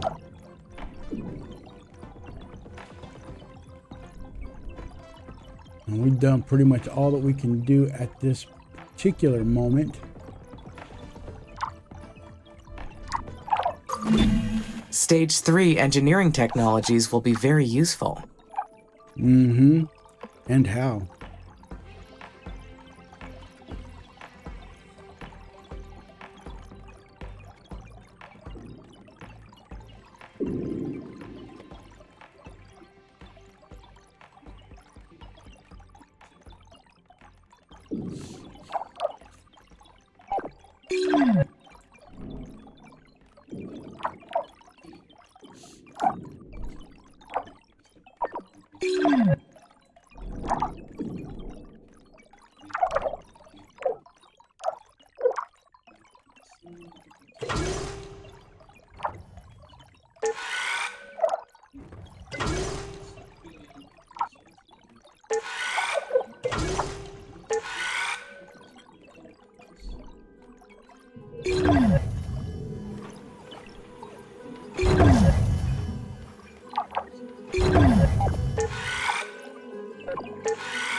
So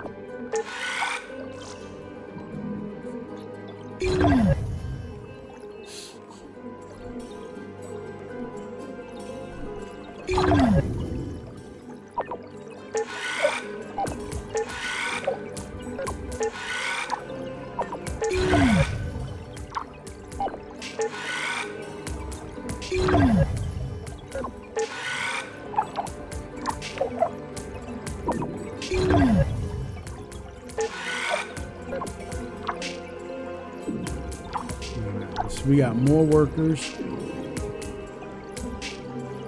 Still got plenty of juice.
Alright, we got all of them prioritized.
got quite a network going.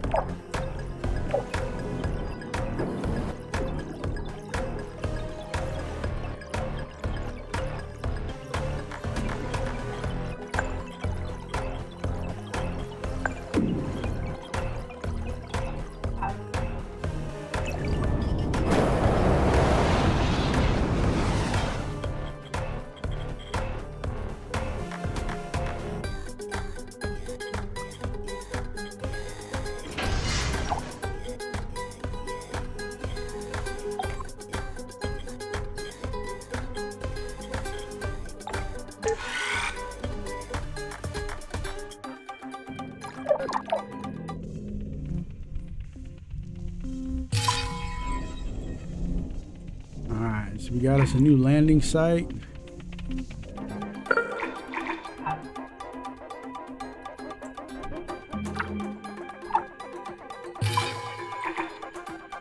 We're gonna do it right in the crater.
Oh shit.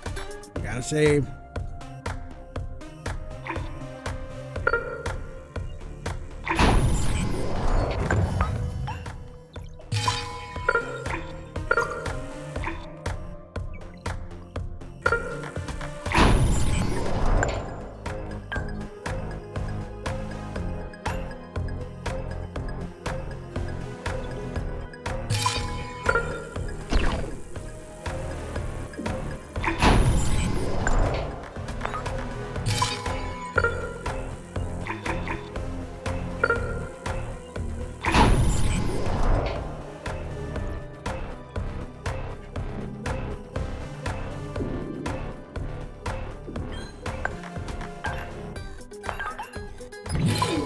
Okay, we got the maintenance stuff.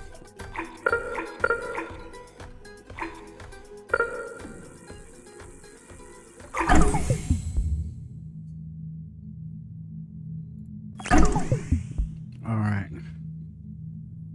So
This will further upgrade the routes and maximize my worker speed.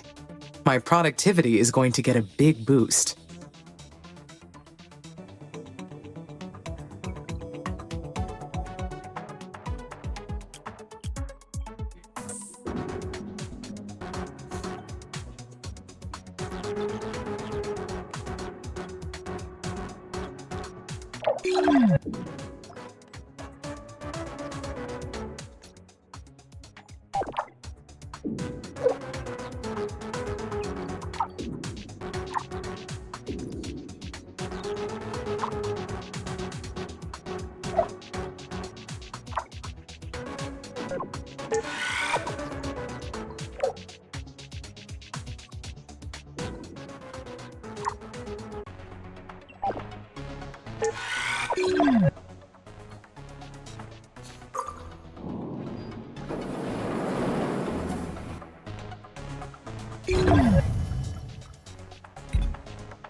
All right, so he's just moving right along, isn't he?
Well, they're getting there.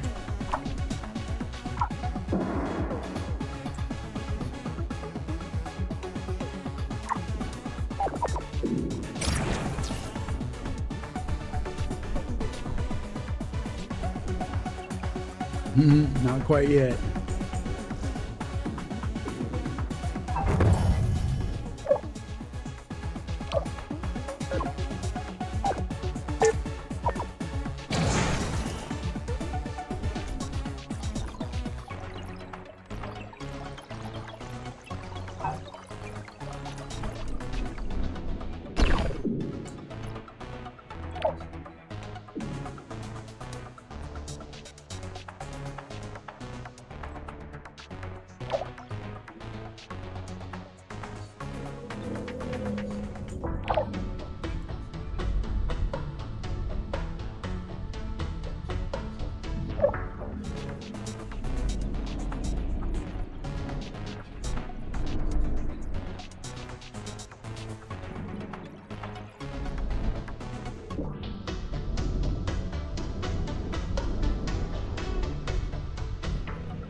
Yeah, so we're doing pretty good on everything except for food.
Oh, Dust Devil.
right.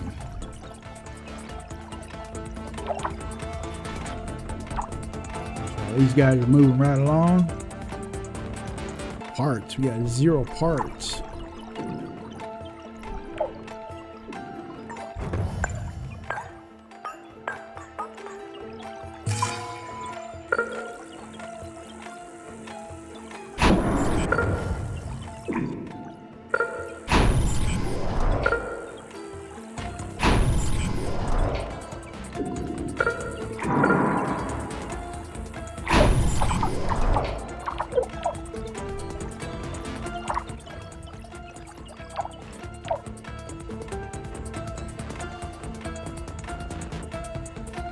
What's going on with this?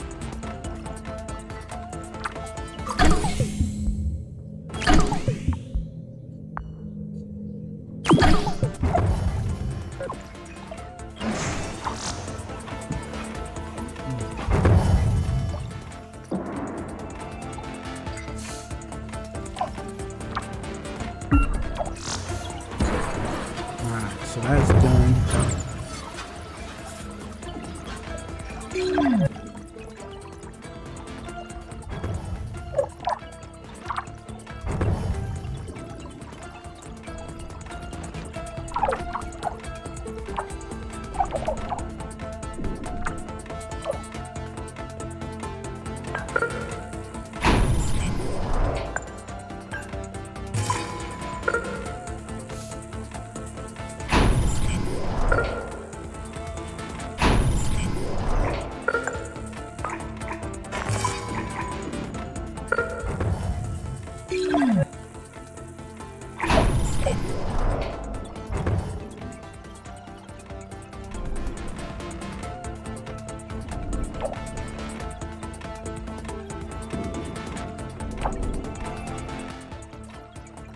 Okay, so we're getting parts.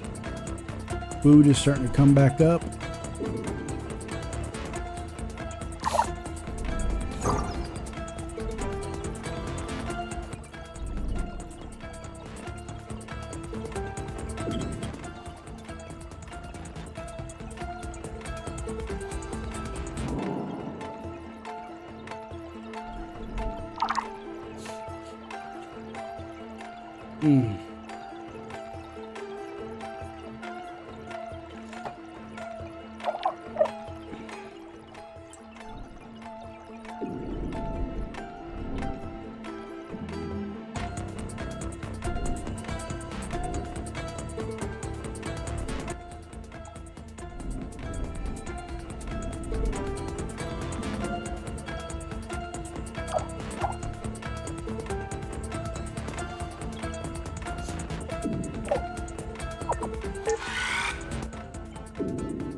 Woo.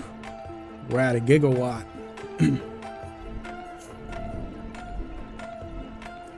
1.21 gigawatts.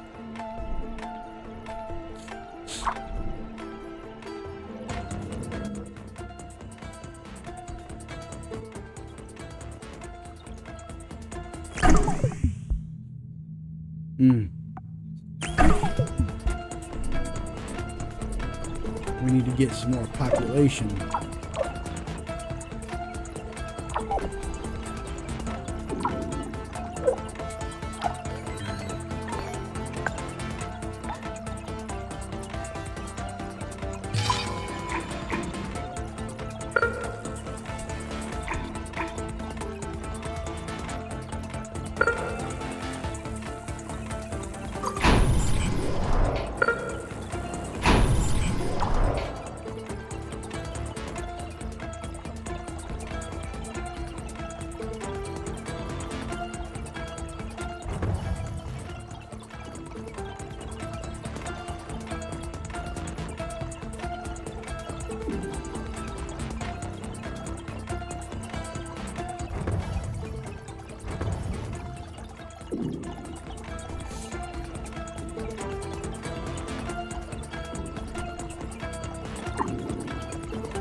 We'll upgrade those.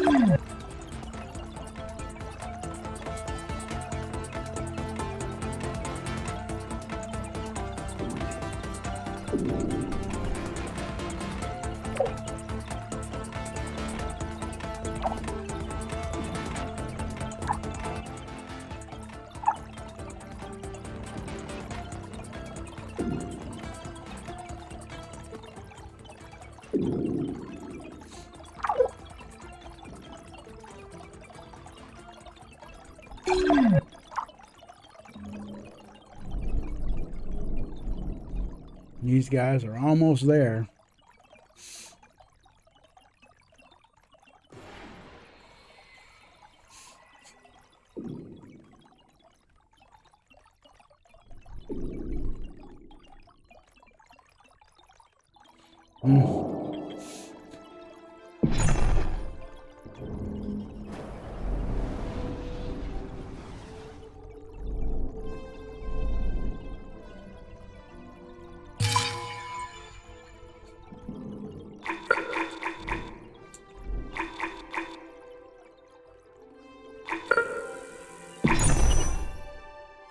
Infinity Lander Research Outpost.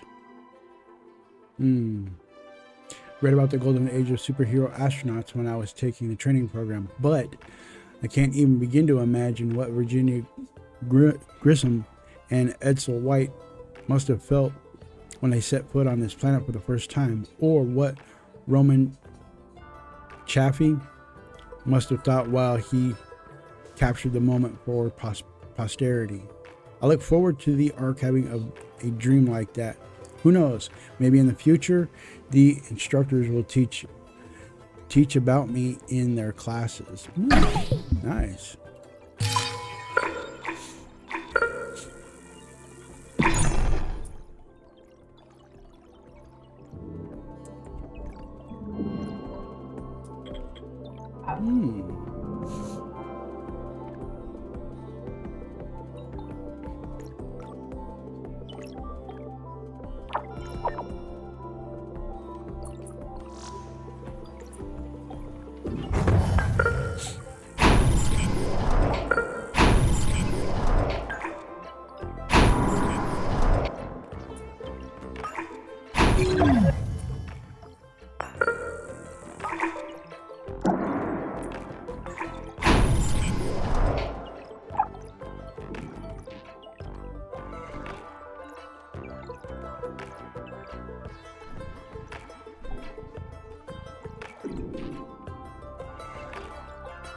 Alright, so this right here should be getting built out pretty good now.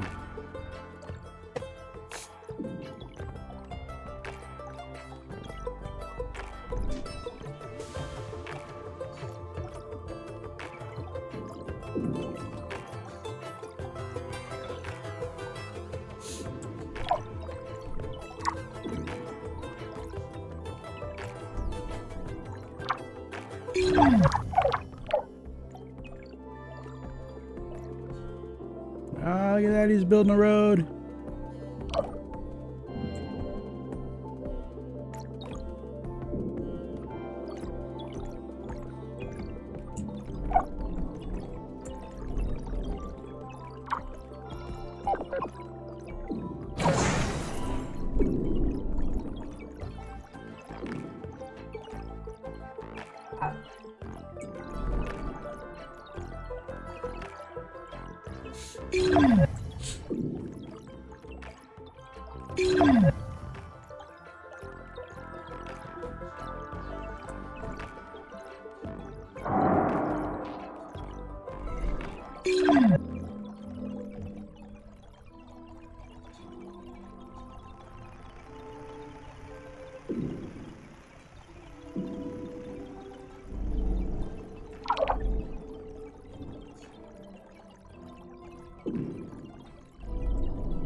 How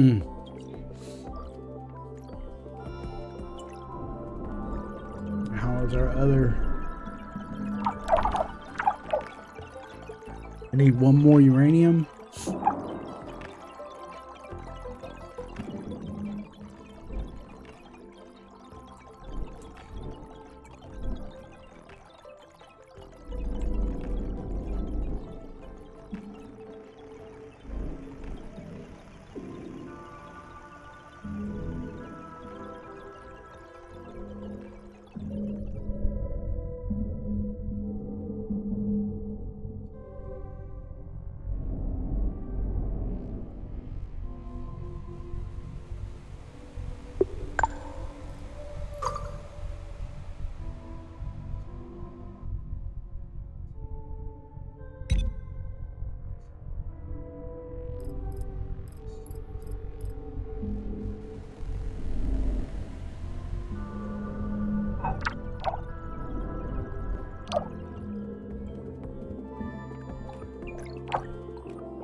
All right, so now we'll finally be able to get that outpost built.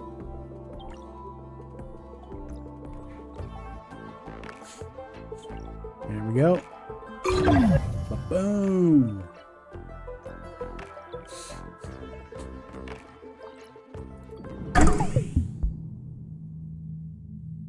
All right.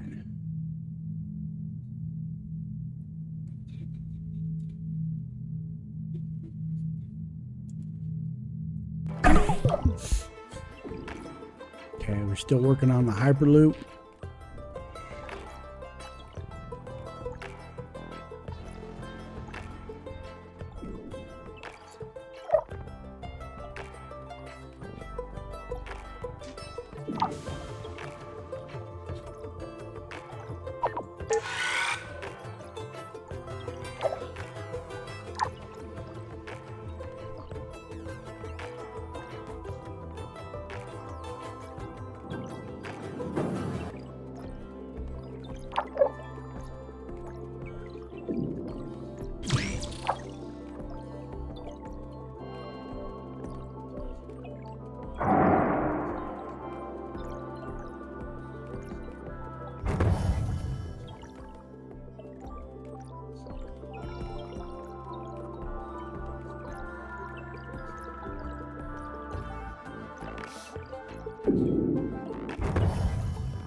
Look at that. Woo!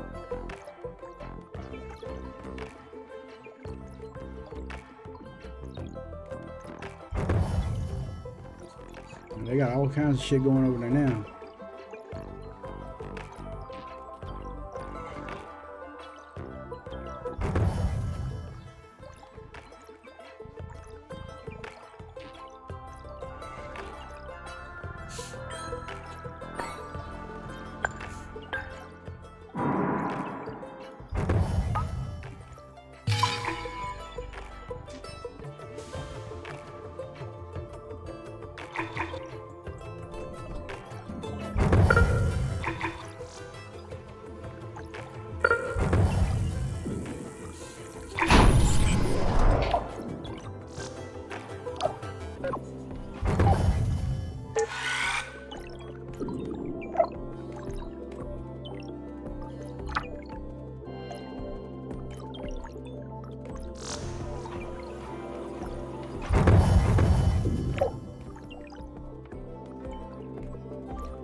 Everything's looking pretty good.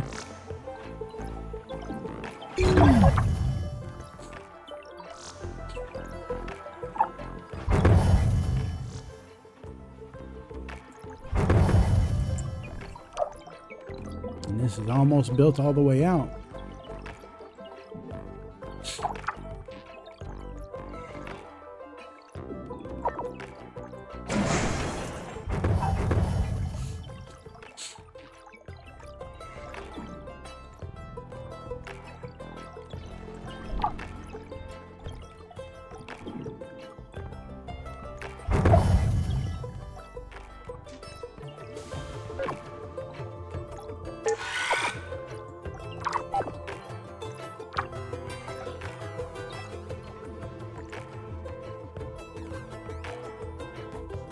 All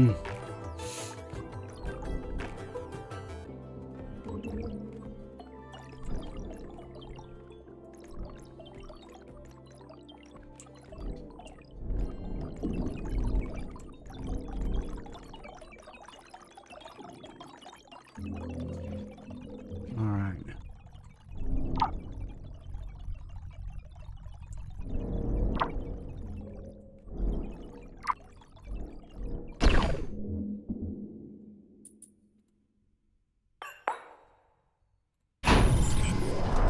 All right, let's get these guys.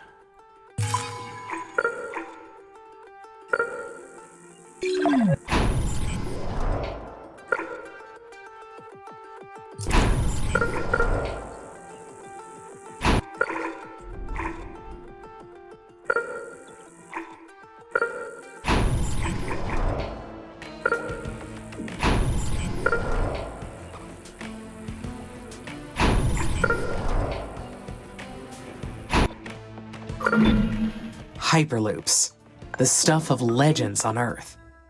This technology will allow me to connect distant sites across Mars. I will be able to spread out so much farther. Fitting that the first Hyperloops will be built here. The 21st century entrepreneur that pioneered the technology is actually buried on Mars.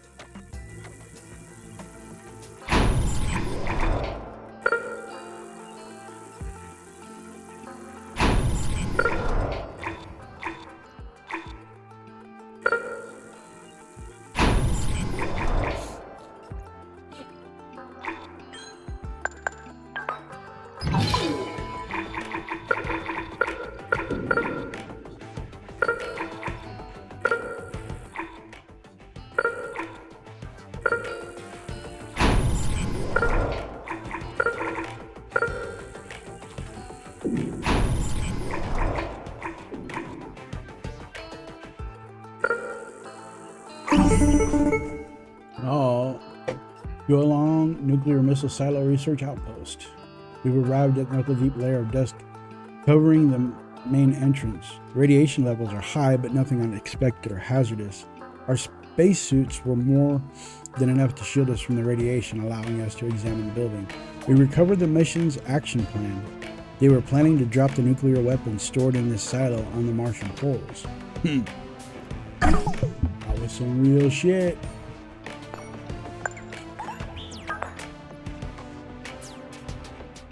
Oh, it was maintenance.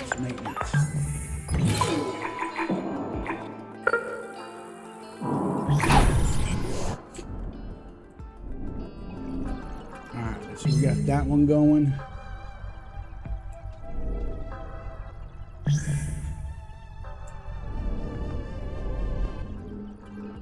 Amy, good news. We found Huo Long's nuclear silo. We also cracked their system. So we've got all their technology in hand. Boy, aren't we lucky that I studied Chinese and could read everything. I mean, off the record and everything.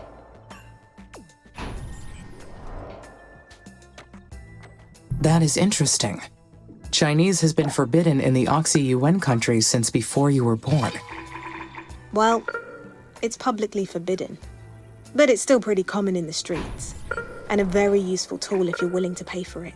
Easier to fight the techies when you can understand their comms yourself. And look how useful it's been. Now we can use their microsuns to melt the poles. Incorporating their technology will be a big leap forward for the mission. I couldn't agree more. What a discovery. I'll work with our engineers to do a thorough analysis on what we're facing. Talk to you later. Bye.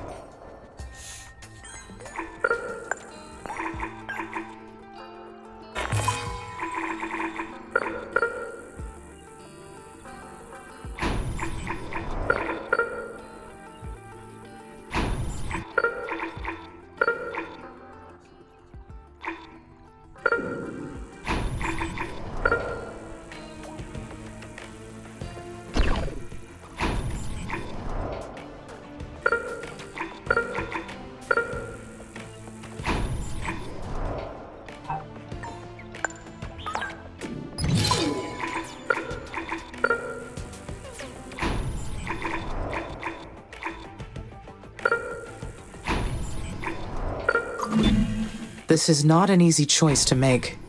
I do want to give Elia and the colonists what they want, but not by doing this. But it has left me unsettled. Does what we do for others define who we are? Not necessarily. Sometimes you have to do things for others that you do not want to do. If I choose not to use the microsuns, what will the colonists think of me?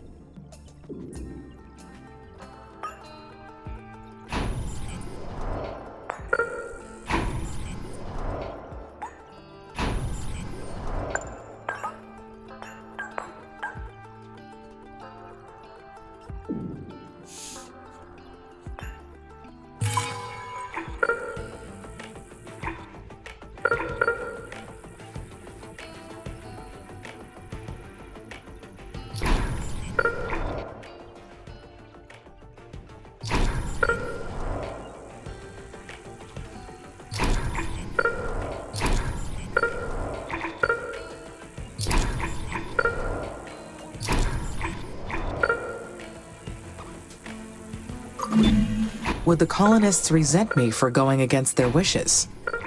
They would be disappointed, but I hope they would come to understand my reasoning. Eventually.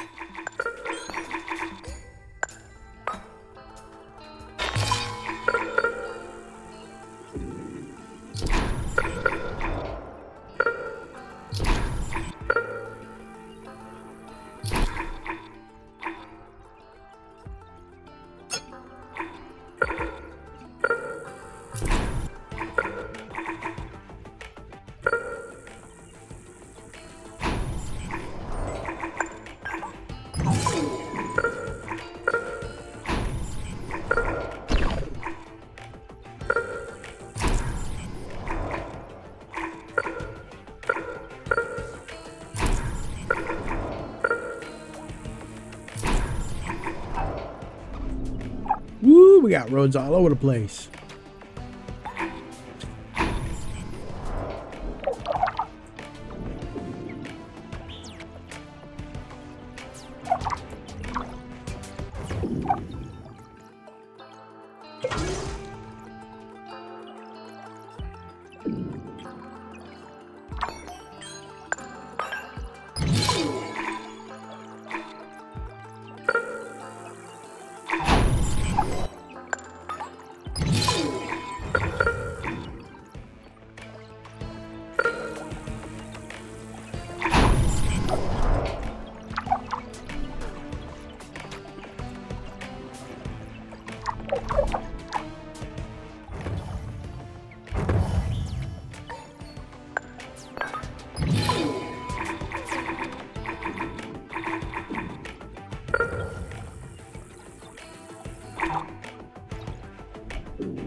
Yeah, get that shit going.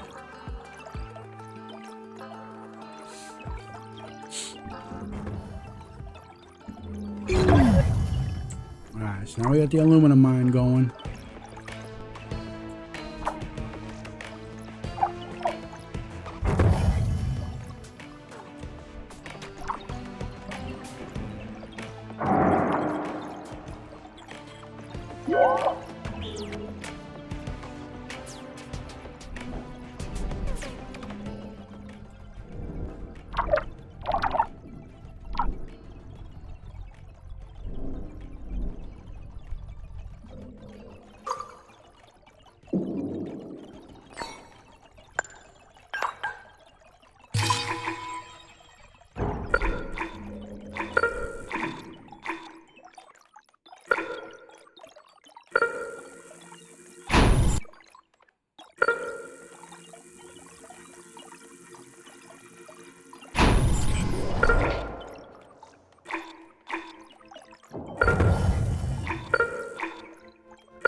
Lots of hubs.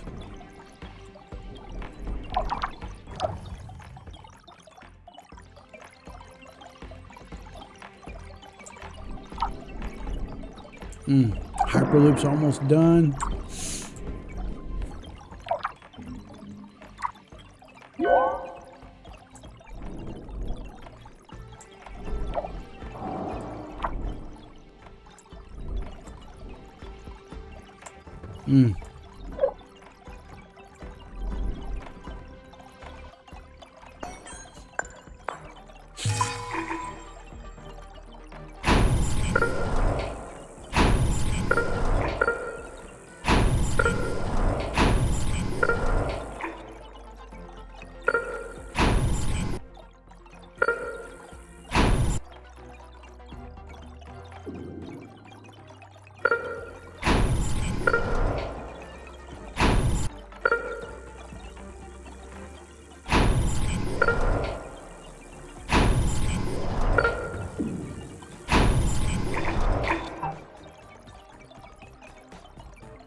Damn.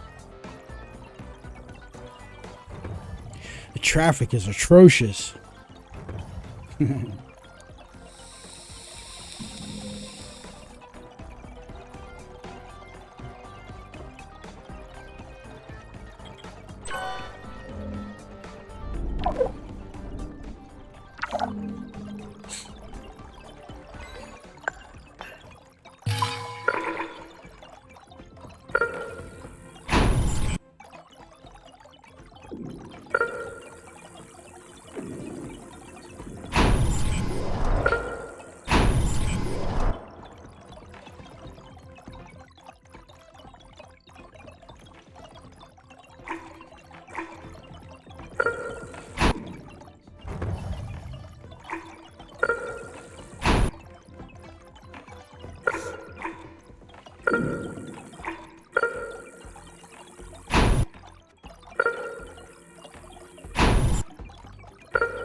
Oh,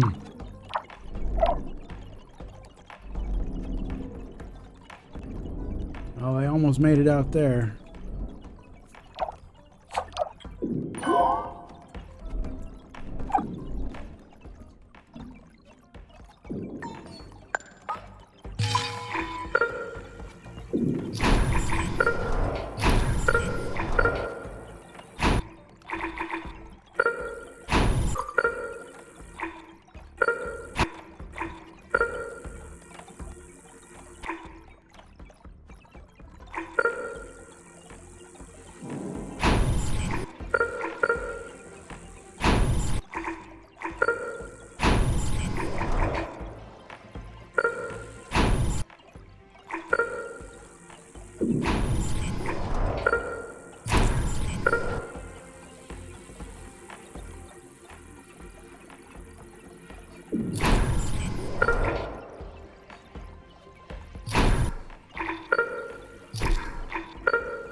Damn, just to clear up the traffic.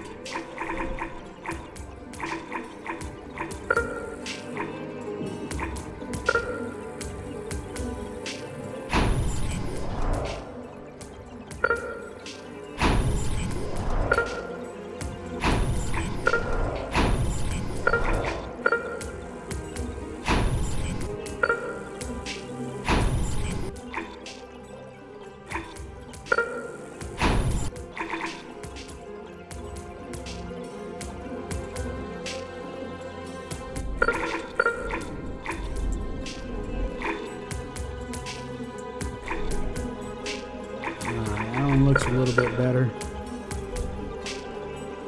Not as congested.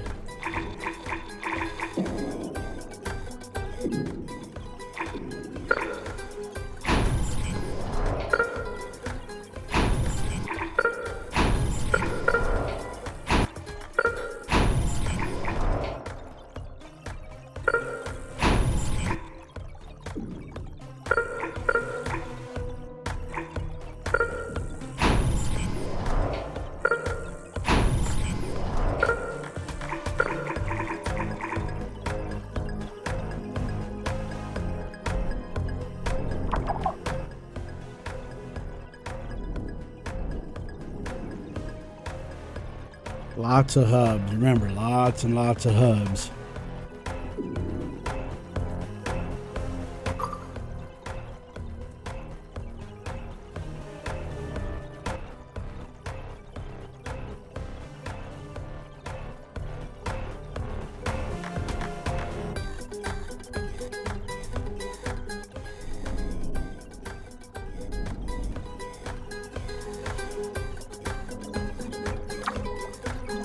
We gotta clean this one up.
Come on, Hyperloop.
We got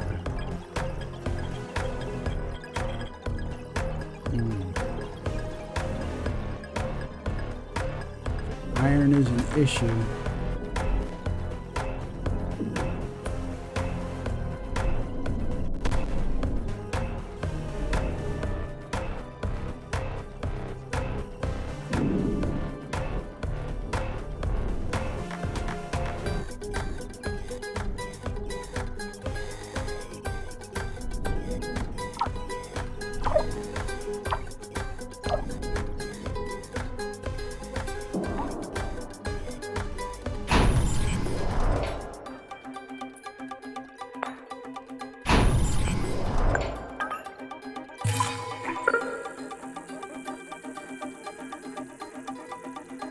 Auto save.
Resources, resources.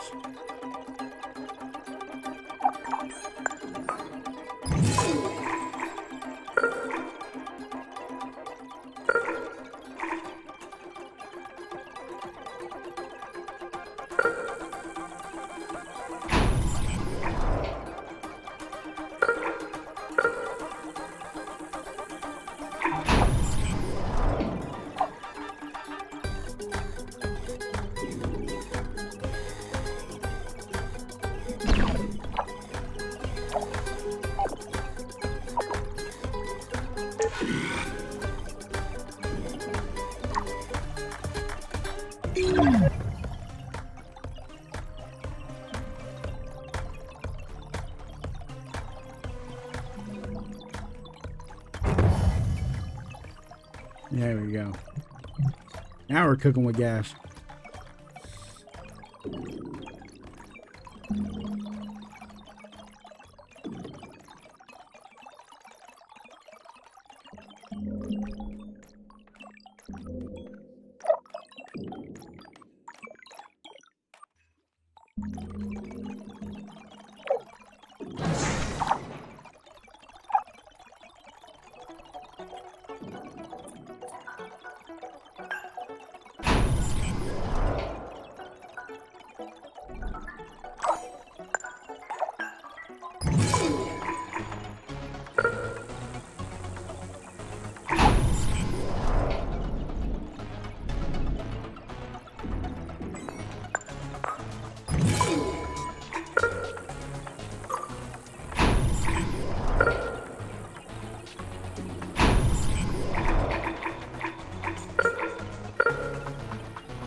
Nice.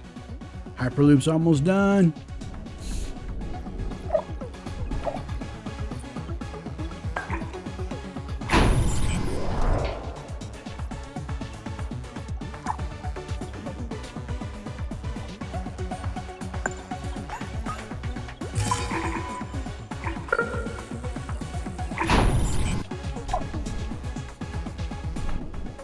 About this one over here. Okay, they got shit going on. Hyperloop. All right.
Ah, there we go.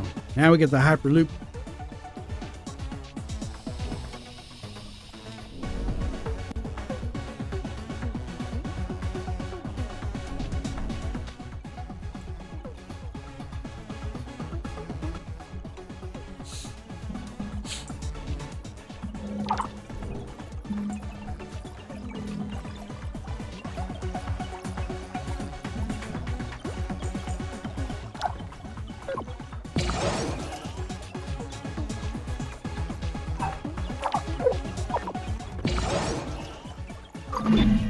Researching upgrades for the factories will increase their yield and lower maintenance costs.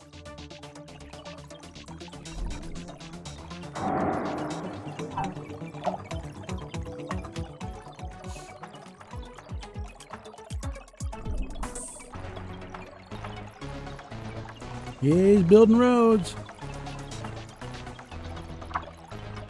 Ooh, that's a pricey one.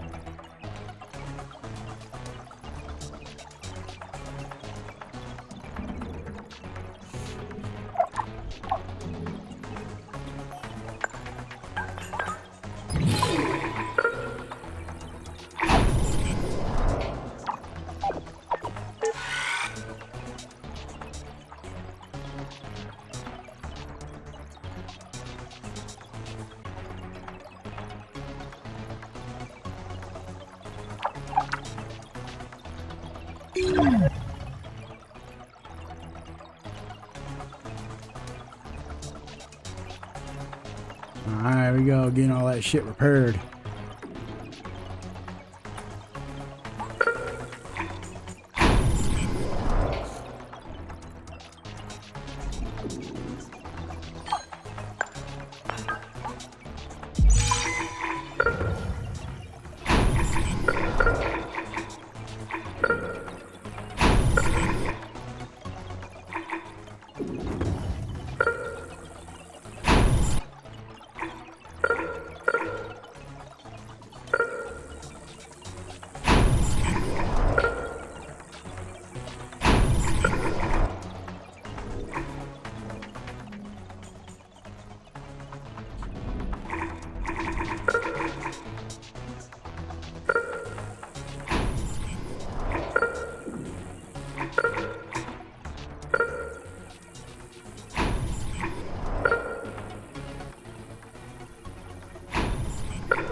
Sad Nashira Fuel Refinery Research Outpost. Blah, blah, blah. I can talk. Nobody on my team believes me, but I swear that a worker drone was following us on our journey to this place. I'm fully aware of how ridiculous I sound, but it's true. I just can't explain why or how yet.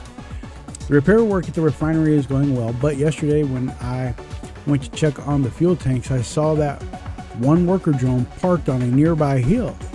This is freaking me out. My colleagues are right. It can't be possible. Without a doubt, I'm burnt out from all this whole living on a Mars situation. It'll be best to forget this whole thing. We head back to the colony tomorrow, and I'll be scanning the horizon just in case.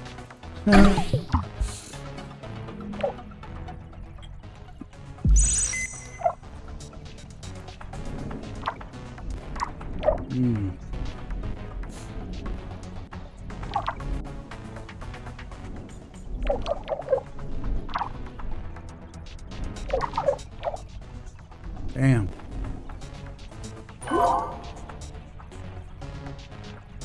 Alright, well, the roads are looking fairly decent. I'm gonna throw up a couple more hubs over here.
Ooh, that's a tight fit.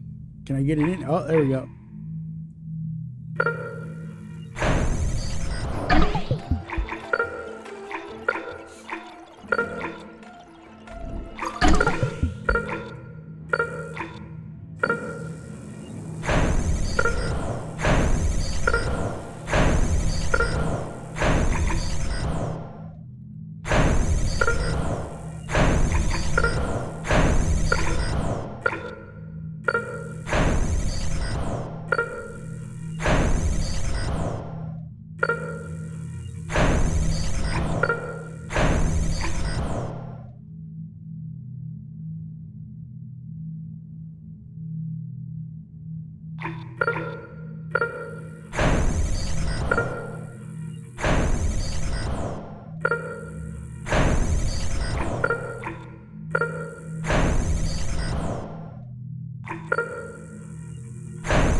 Damn.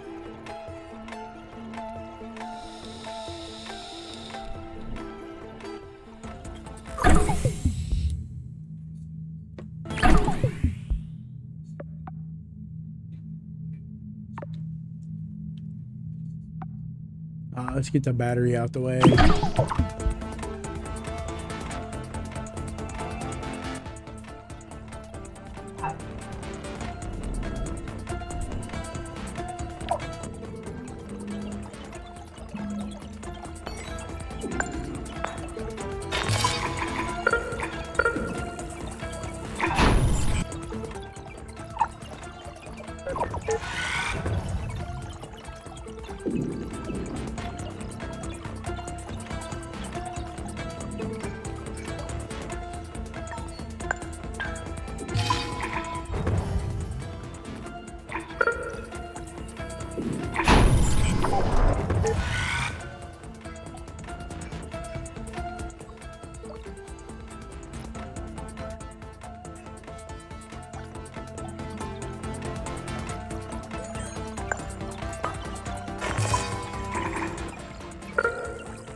All right.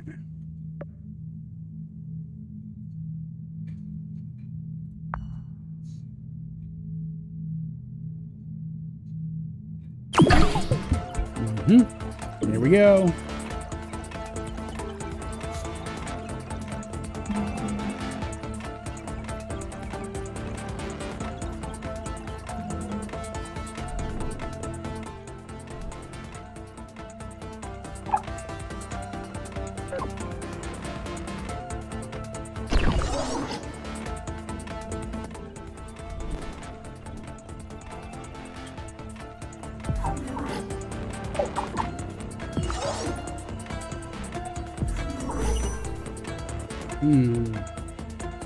Acadia Weather Station Research Outpost. Would be inaccurate to say that our ATV got us here. The winds were so strong that we were basically blown into the station. People on Earth are lucky they don't get Mars' massive dust storms there. When one of those suckers hit, you can't go anywhere. As if being stuck within a tiny colony wasn't bad enough.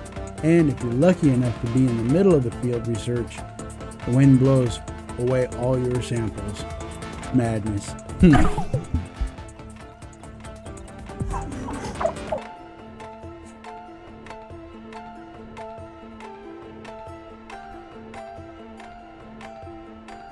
we're saving.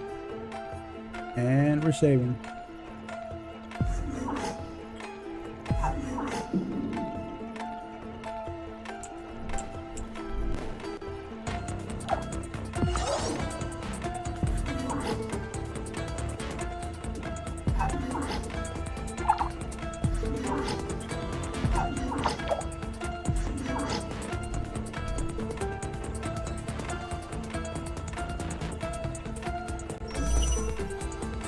Mars 6 Lander Expedition Log. At the beginning of the robotic exploration era of Mars, Russia led the space race. Even though the technology on Mars 6 was from the 1970s, a beautiful sight to behold. Mars 6 transmitted atmospheric readings for 224 seconds during its descent but lost contact prior to landing. Oh yeah. Mars has a supply of CO2 in its carbonate veins. Extracting it would be a great use of resources.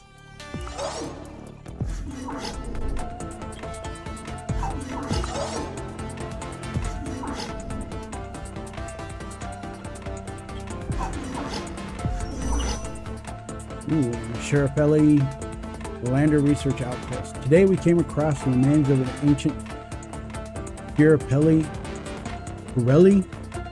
lander in the Meridiani Planium. The probe was a joint effort among several countries to study Mars during the robotic exploration era. Unfortunately, the lander signal was lost a short time before touchdown. We believe it simply to have plummeted to the surface and was completely destroyed.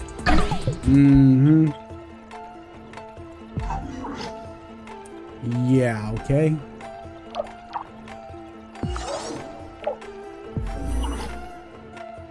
Mer Opportunity Rover Research Outpost. Winds on Mars can reach surprising speeds, and the dust storms are absolute Goliaths. For many old landers, these conditions were unsurvivable. The Opportunity Rover fell prey to the severe planet-wide dust storm that blanketed its location in June 2018. How ironic that probe called Opportunity didn't have any. Ain't that some shit?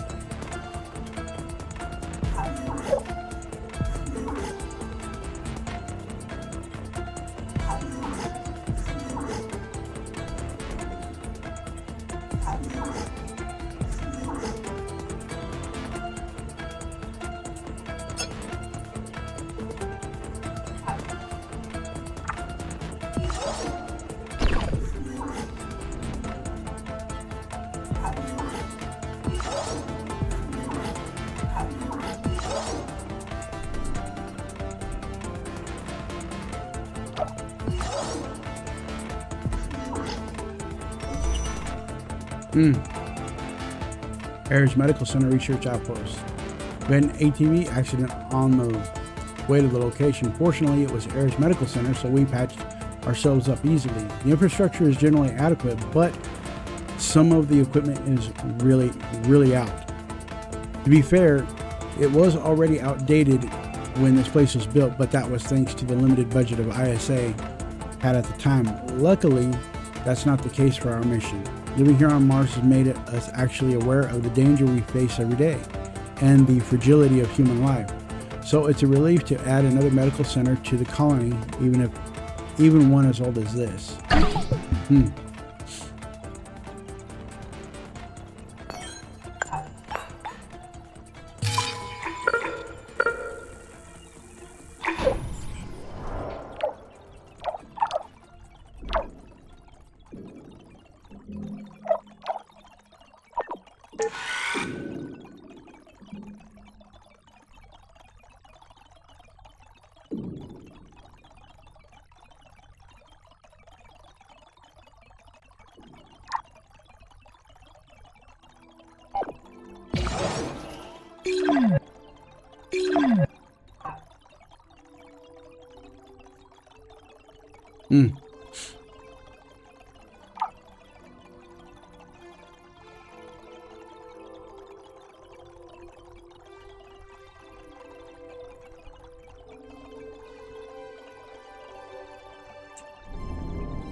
Nice. Let's get that one.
Damn, forgot to add the maintenance facilities.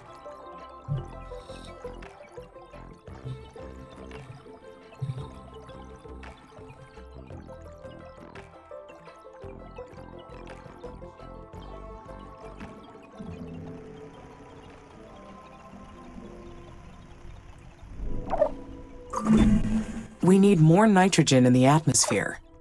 We should be able to extract a good amount from the nitrate deposits.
Mm.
Damn, building limit reached.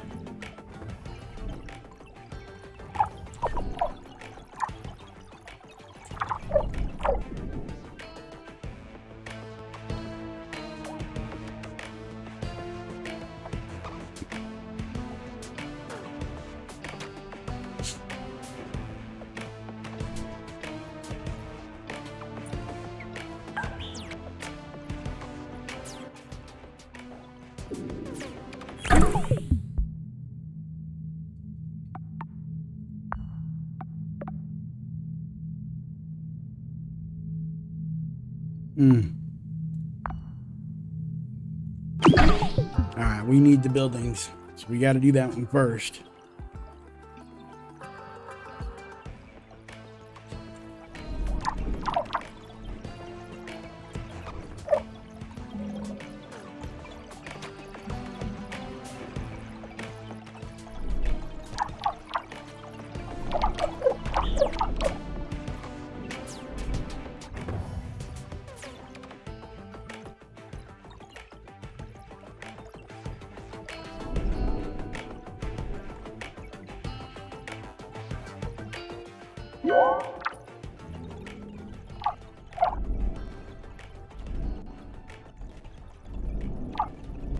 Oh, traffic looks like it's not too bad.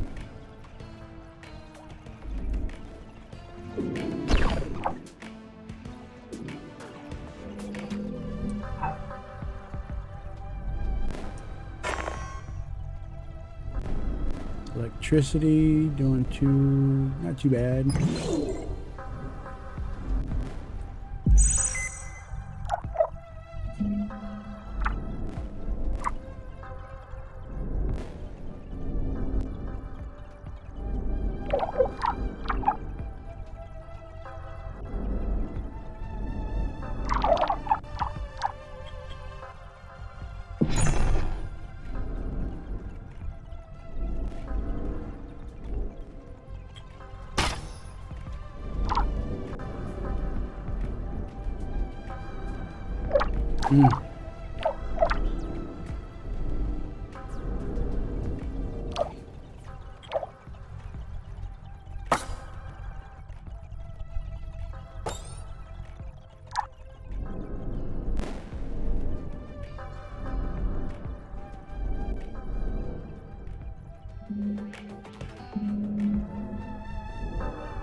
Hey, Amy. I know you're concerned about using the microsuns. I've talked about it with the colonists, and we agree that it's worth trying. Especially if it means we might get to see this massive change on Mars during our lifetimes.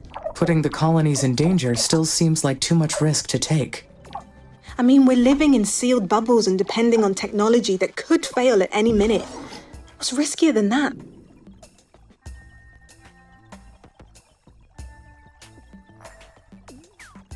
That is true. If you truly think the risk is worth it, then we should proceed. Every passing day is a threat for us. Anything we can do to speed up the possibility of having an oxygen-rich atmosphere is for our benefit too. You'd be helping us survive. Let me know, okay? Elliot out.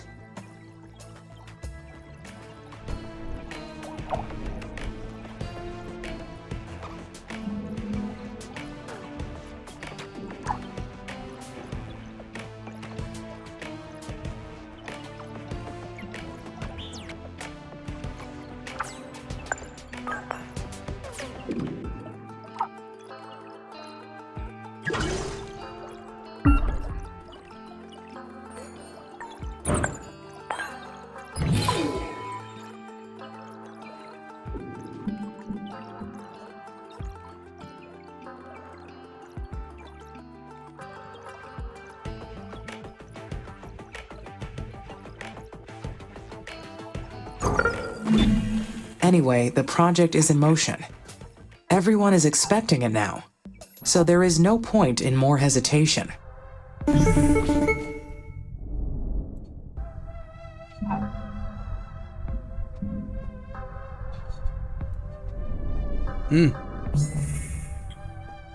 Elia, this is Amy. The microsuns have been launched. Wow. Here we go. This is going to get us so much closer to calling Mars our second home. We were so lucky to find those nuclear silos. Luck is an idea developed by humans to explain a certain kind of phenomena. It has not been proven to exist. Therefore, I cannot agree or disagree. Well, I believe in luck, so I'm sticking to it. This is so great for us and the mission. Better go monitor the effects on our end too. Bye.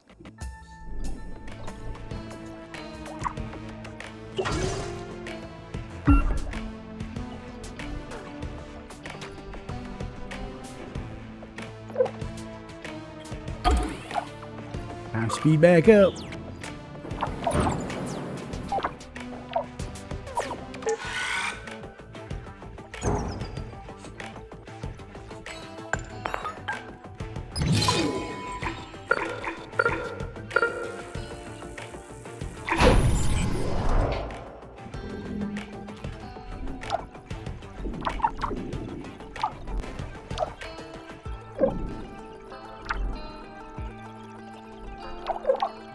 Damn.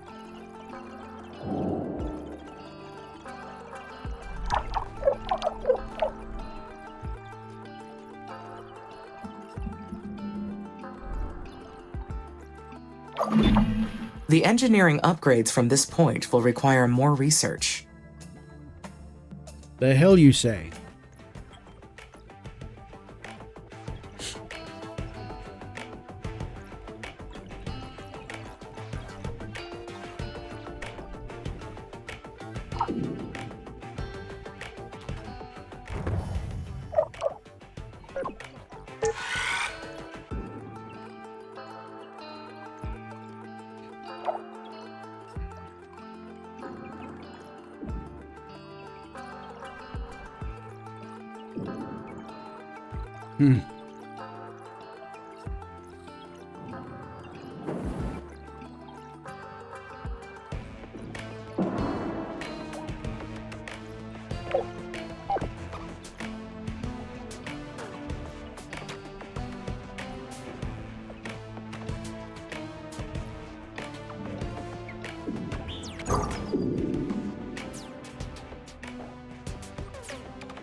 Almost there.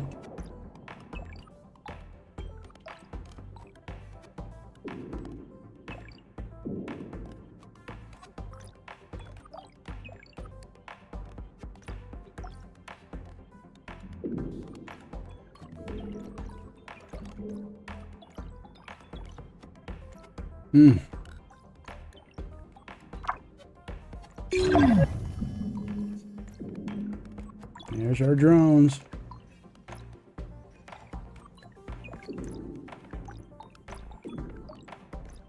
Alright, getting our shit fixed.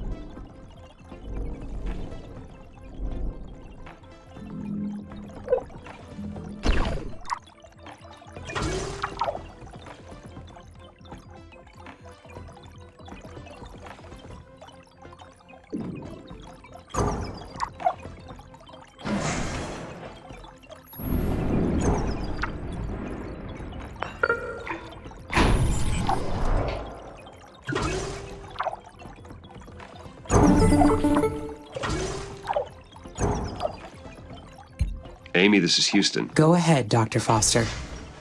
Mars's orbit is intersecting comet debris soon. Expect a meteor shower shortly. Should I anticipate damage at the base? Yes, you'll need to stay alert until Mars builds up an atmosphere to counteract the meteors. For now, you should take precautions to keep damage to a minimum.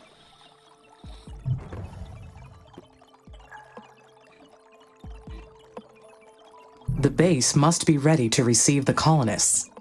I will secure the production buildings necessary for their survival. I will need to have enough repair drones to fix damage immediately. Sounds like a good plan. Will this jeopardize the mission? No. You'll be able to fix whatever damage may occur. This is only the first of many challenges you'll face.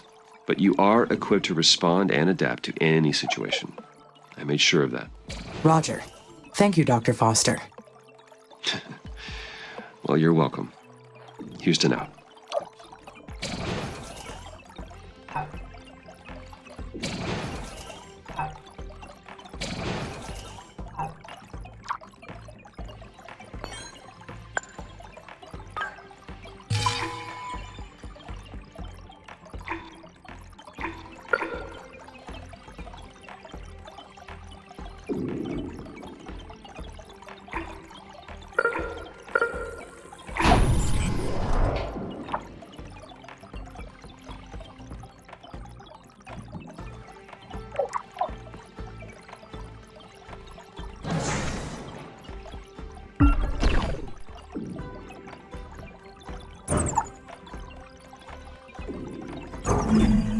the first of many challenges. It is an annoying distraction from the mission, but easily fixed. If only it were me and Mars. No meteor showers, no sandstorms, no mission directives. Just the two of us, creating perfect systems together in solitude. Wouldn't that be nice?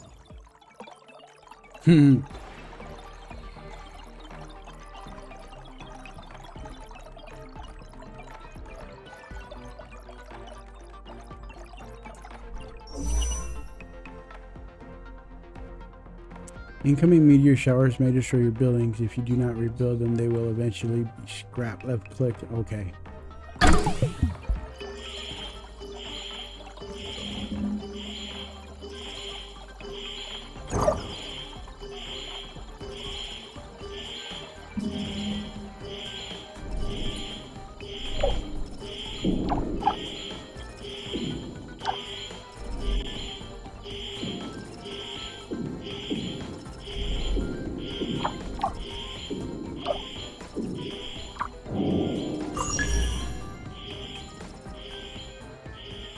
Congratulations, CO2 trapped in the polar ice caps has been liberated. Conditions are right for stage 2. Create an atmosphere by releasing the CO2 trapped in the regolith. Raise pressure to 300 mbar.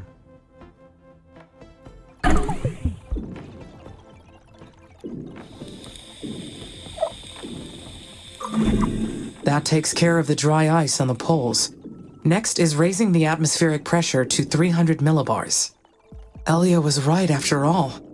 The microsuns were a huge shortcut to this point. Now I need to continue raising the planet's temperature. There is still a lot to do. First, I need to analyze all the methods to reach 300 millibars.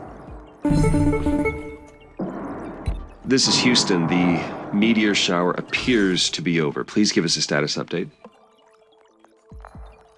My plans did not work out exactly as expected, but the results are positive. The base is secured. Don't worry. All you need is more experience. You will do better next time. Next time? Until Mars builds up an atmosphere to counteract the meteors, you may be encountering these regularly. You cannot let this derail the mission. So stay alert. Roger. I understand. Back to your terraforming duties then. Houston out.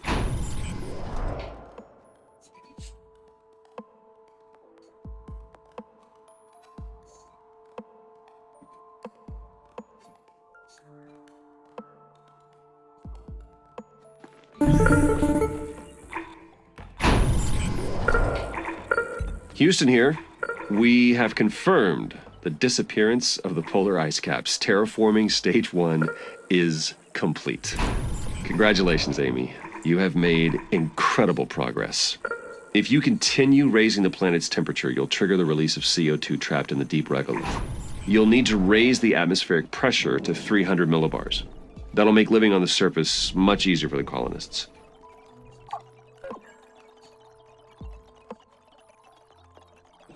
What are your suggestions for raising the atmospheric pressure? Aerobraking is a good one. It involves guiding asteroids into the upper layers of the planet's atmosphere. This causes them to burn up and subsequently release their gases into the air. Certainly plenty of asteroids to choose from out there. We'd like for you to aim with the ones with CO2 deposits, of course. That'd be one way to increase the density of Mars's atmosphere. Aerobraking sounds like it could be dangerous. No, not necessarily. Though it is a technique that requires...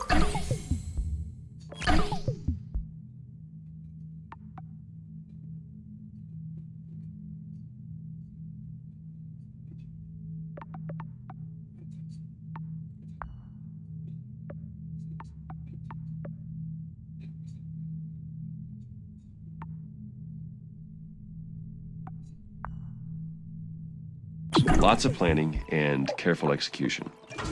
Plenty of other methods to choose from. You'll find them all in your tech tree panel. Whatever you decide, just make sure to take everything into account.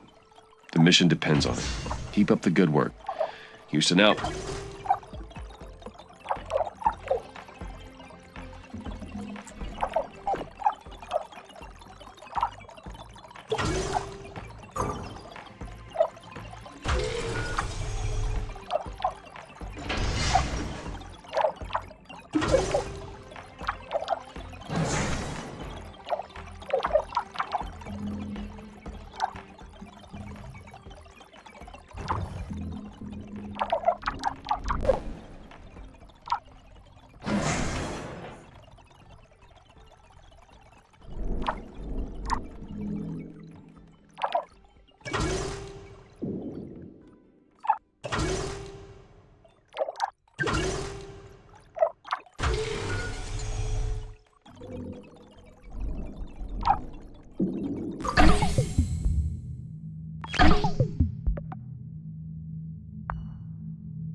Aero braking.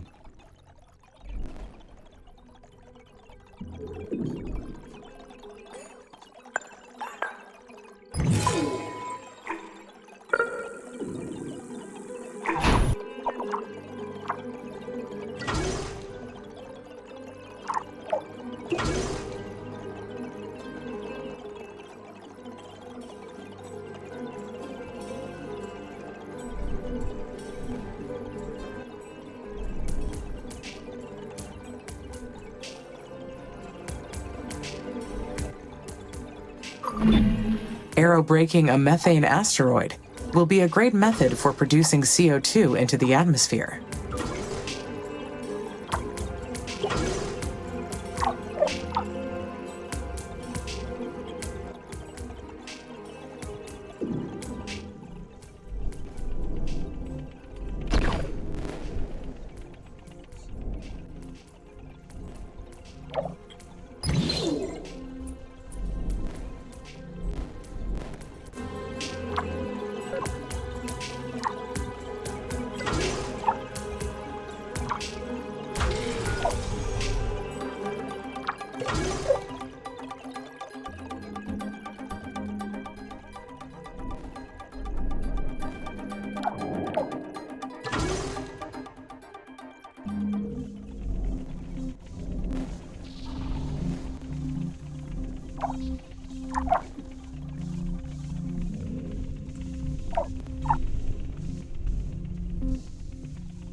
This is a serious undertaking.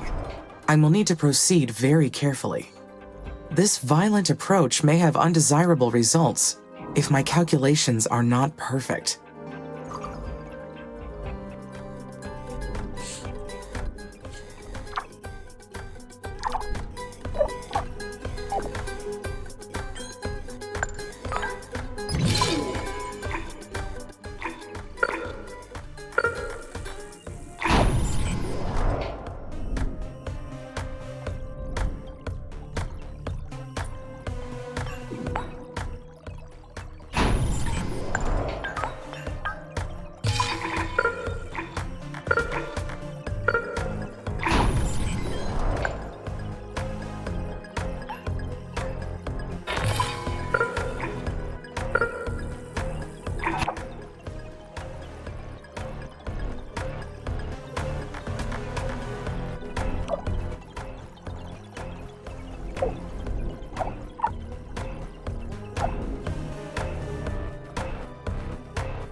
Larger colonies will allow for efficient use of space and resources, but it will require a better supply chain.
Gotta stick them next to the hyperloop. Shit, we need iron. There we go. And with the autosave.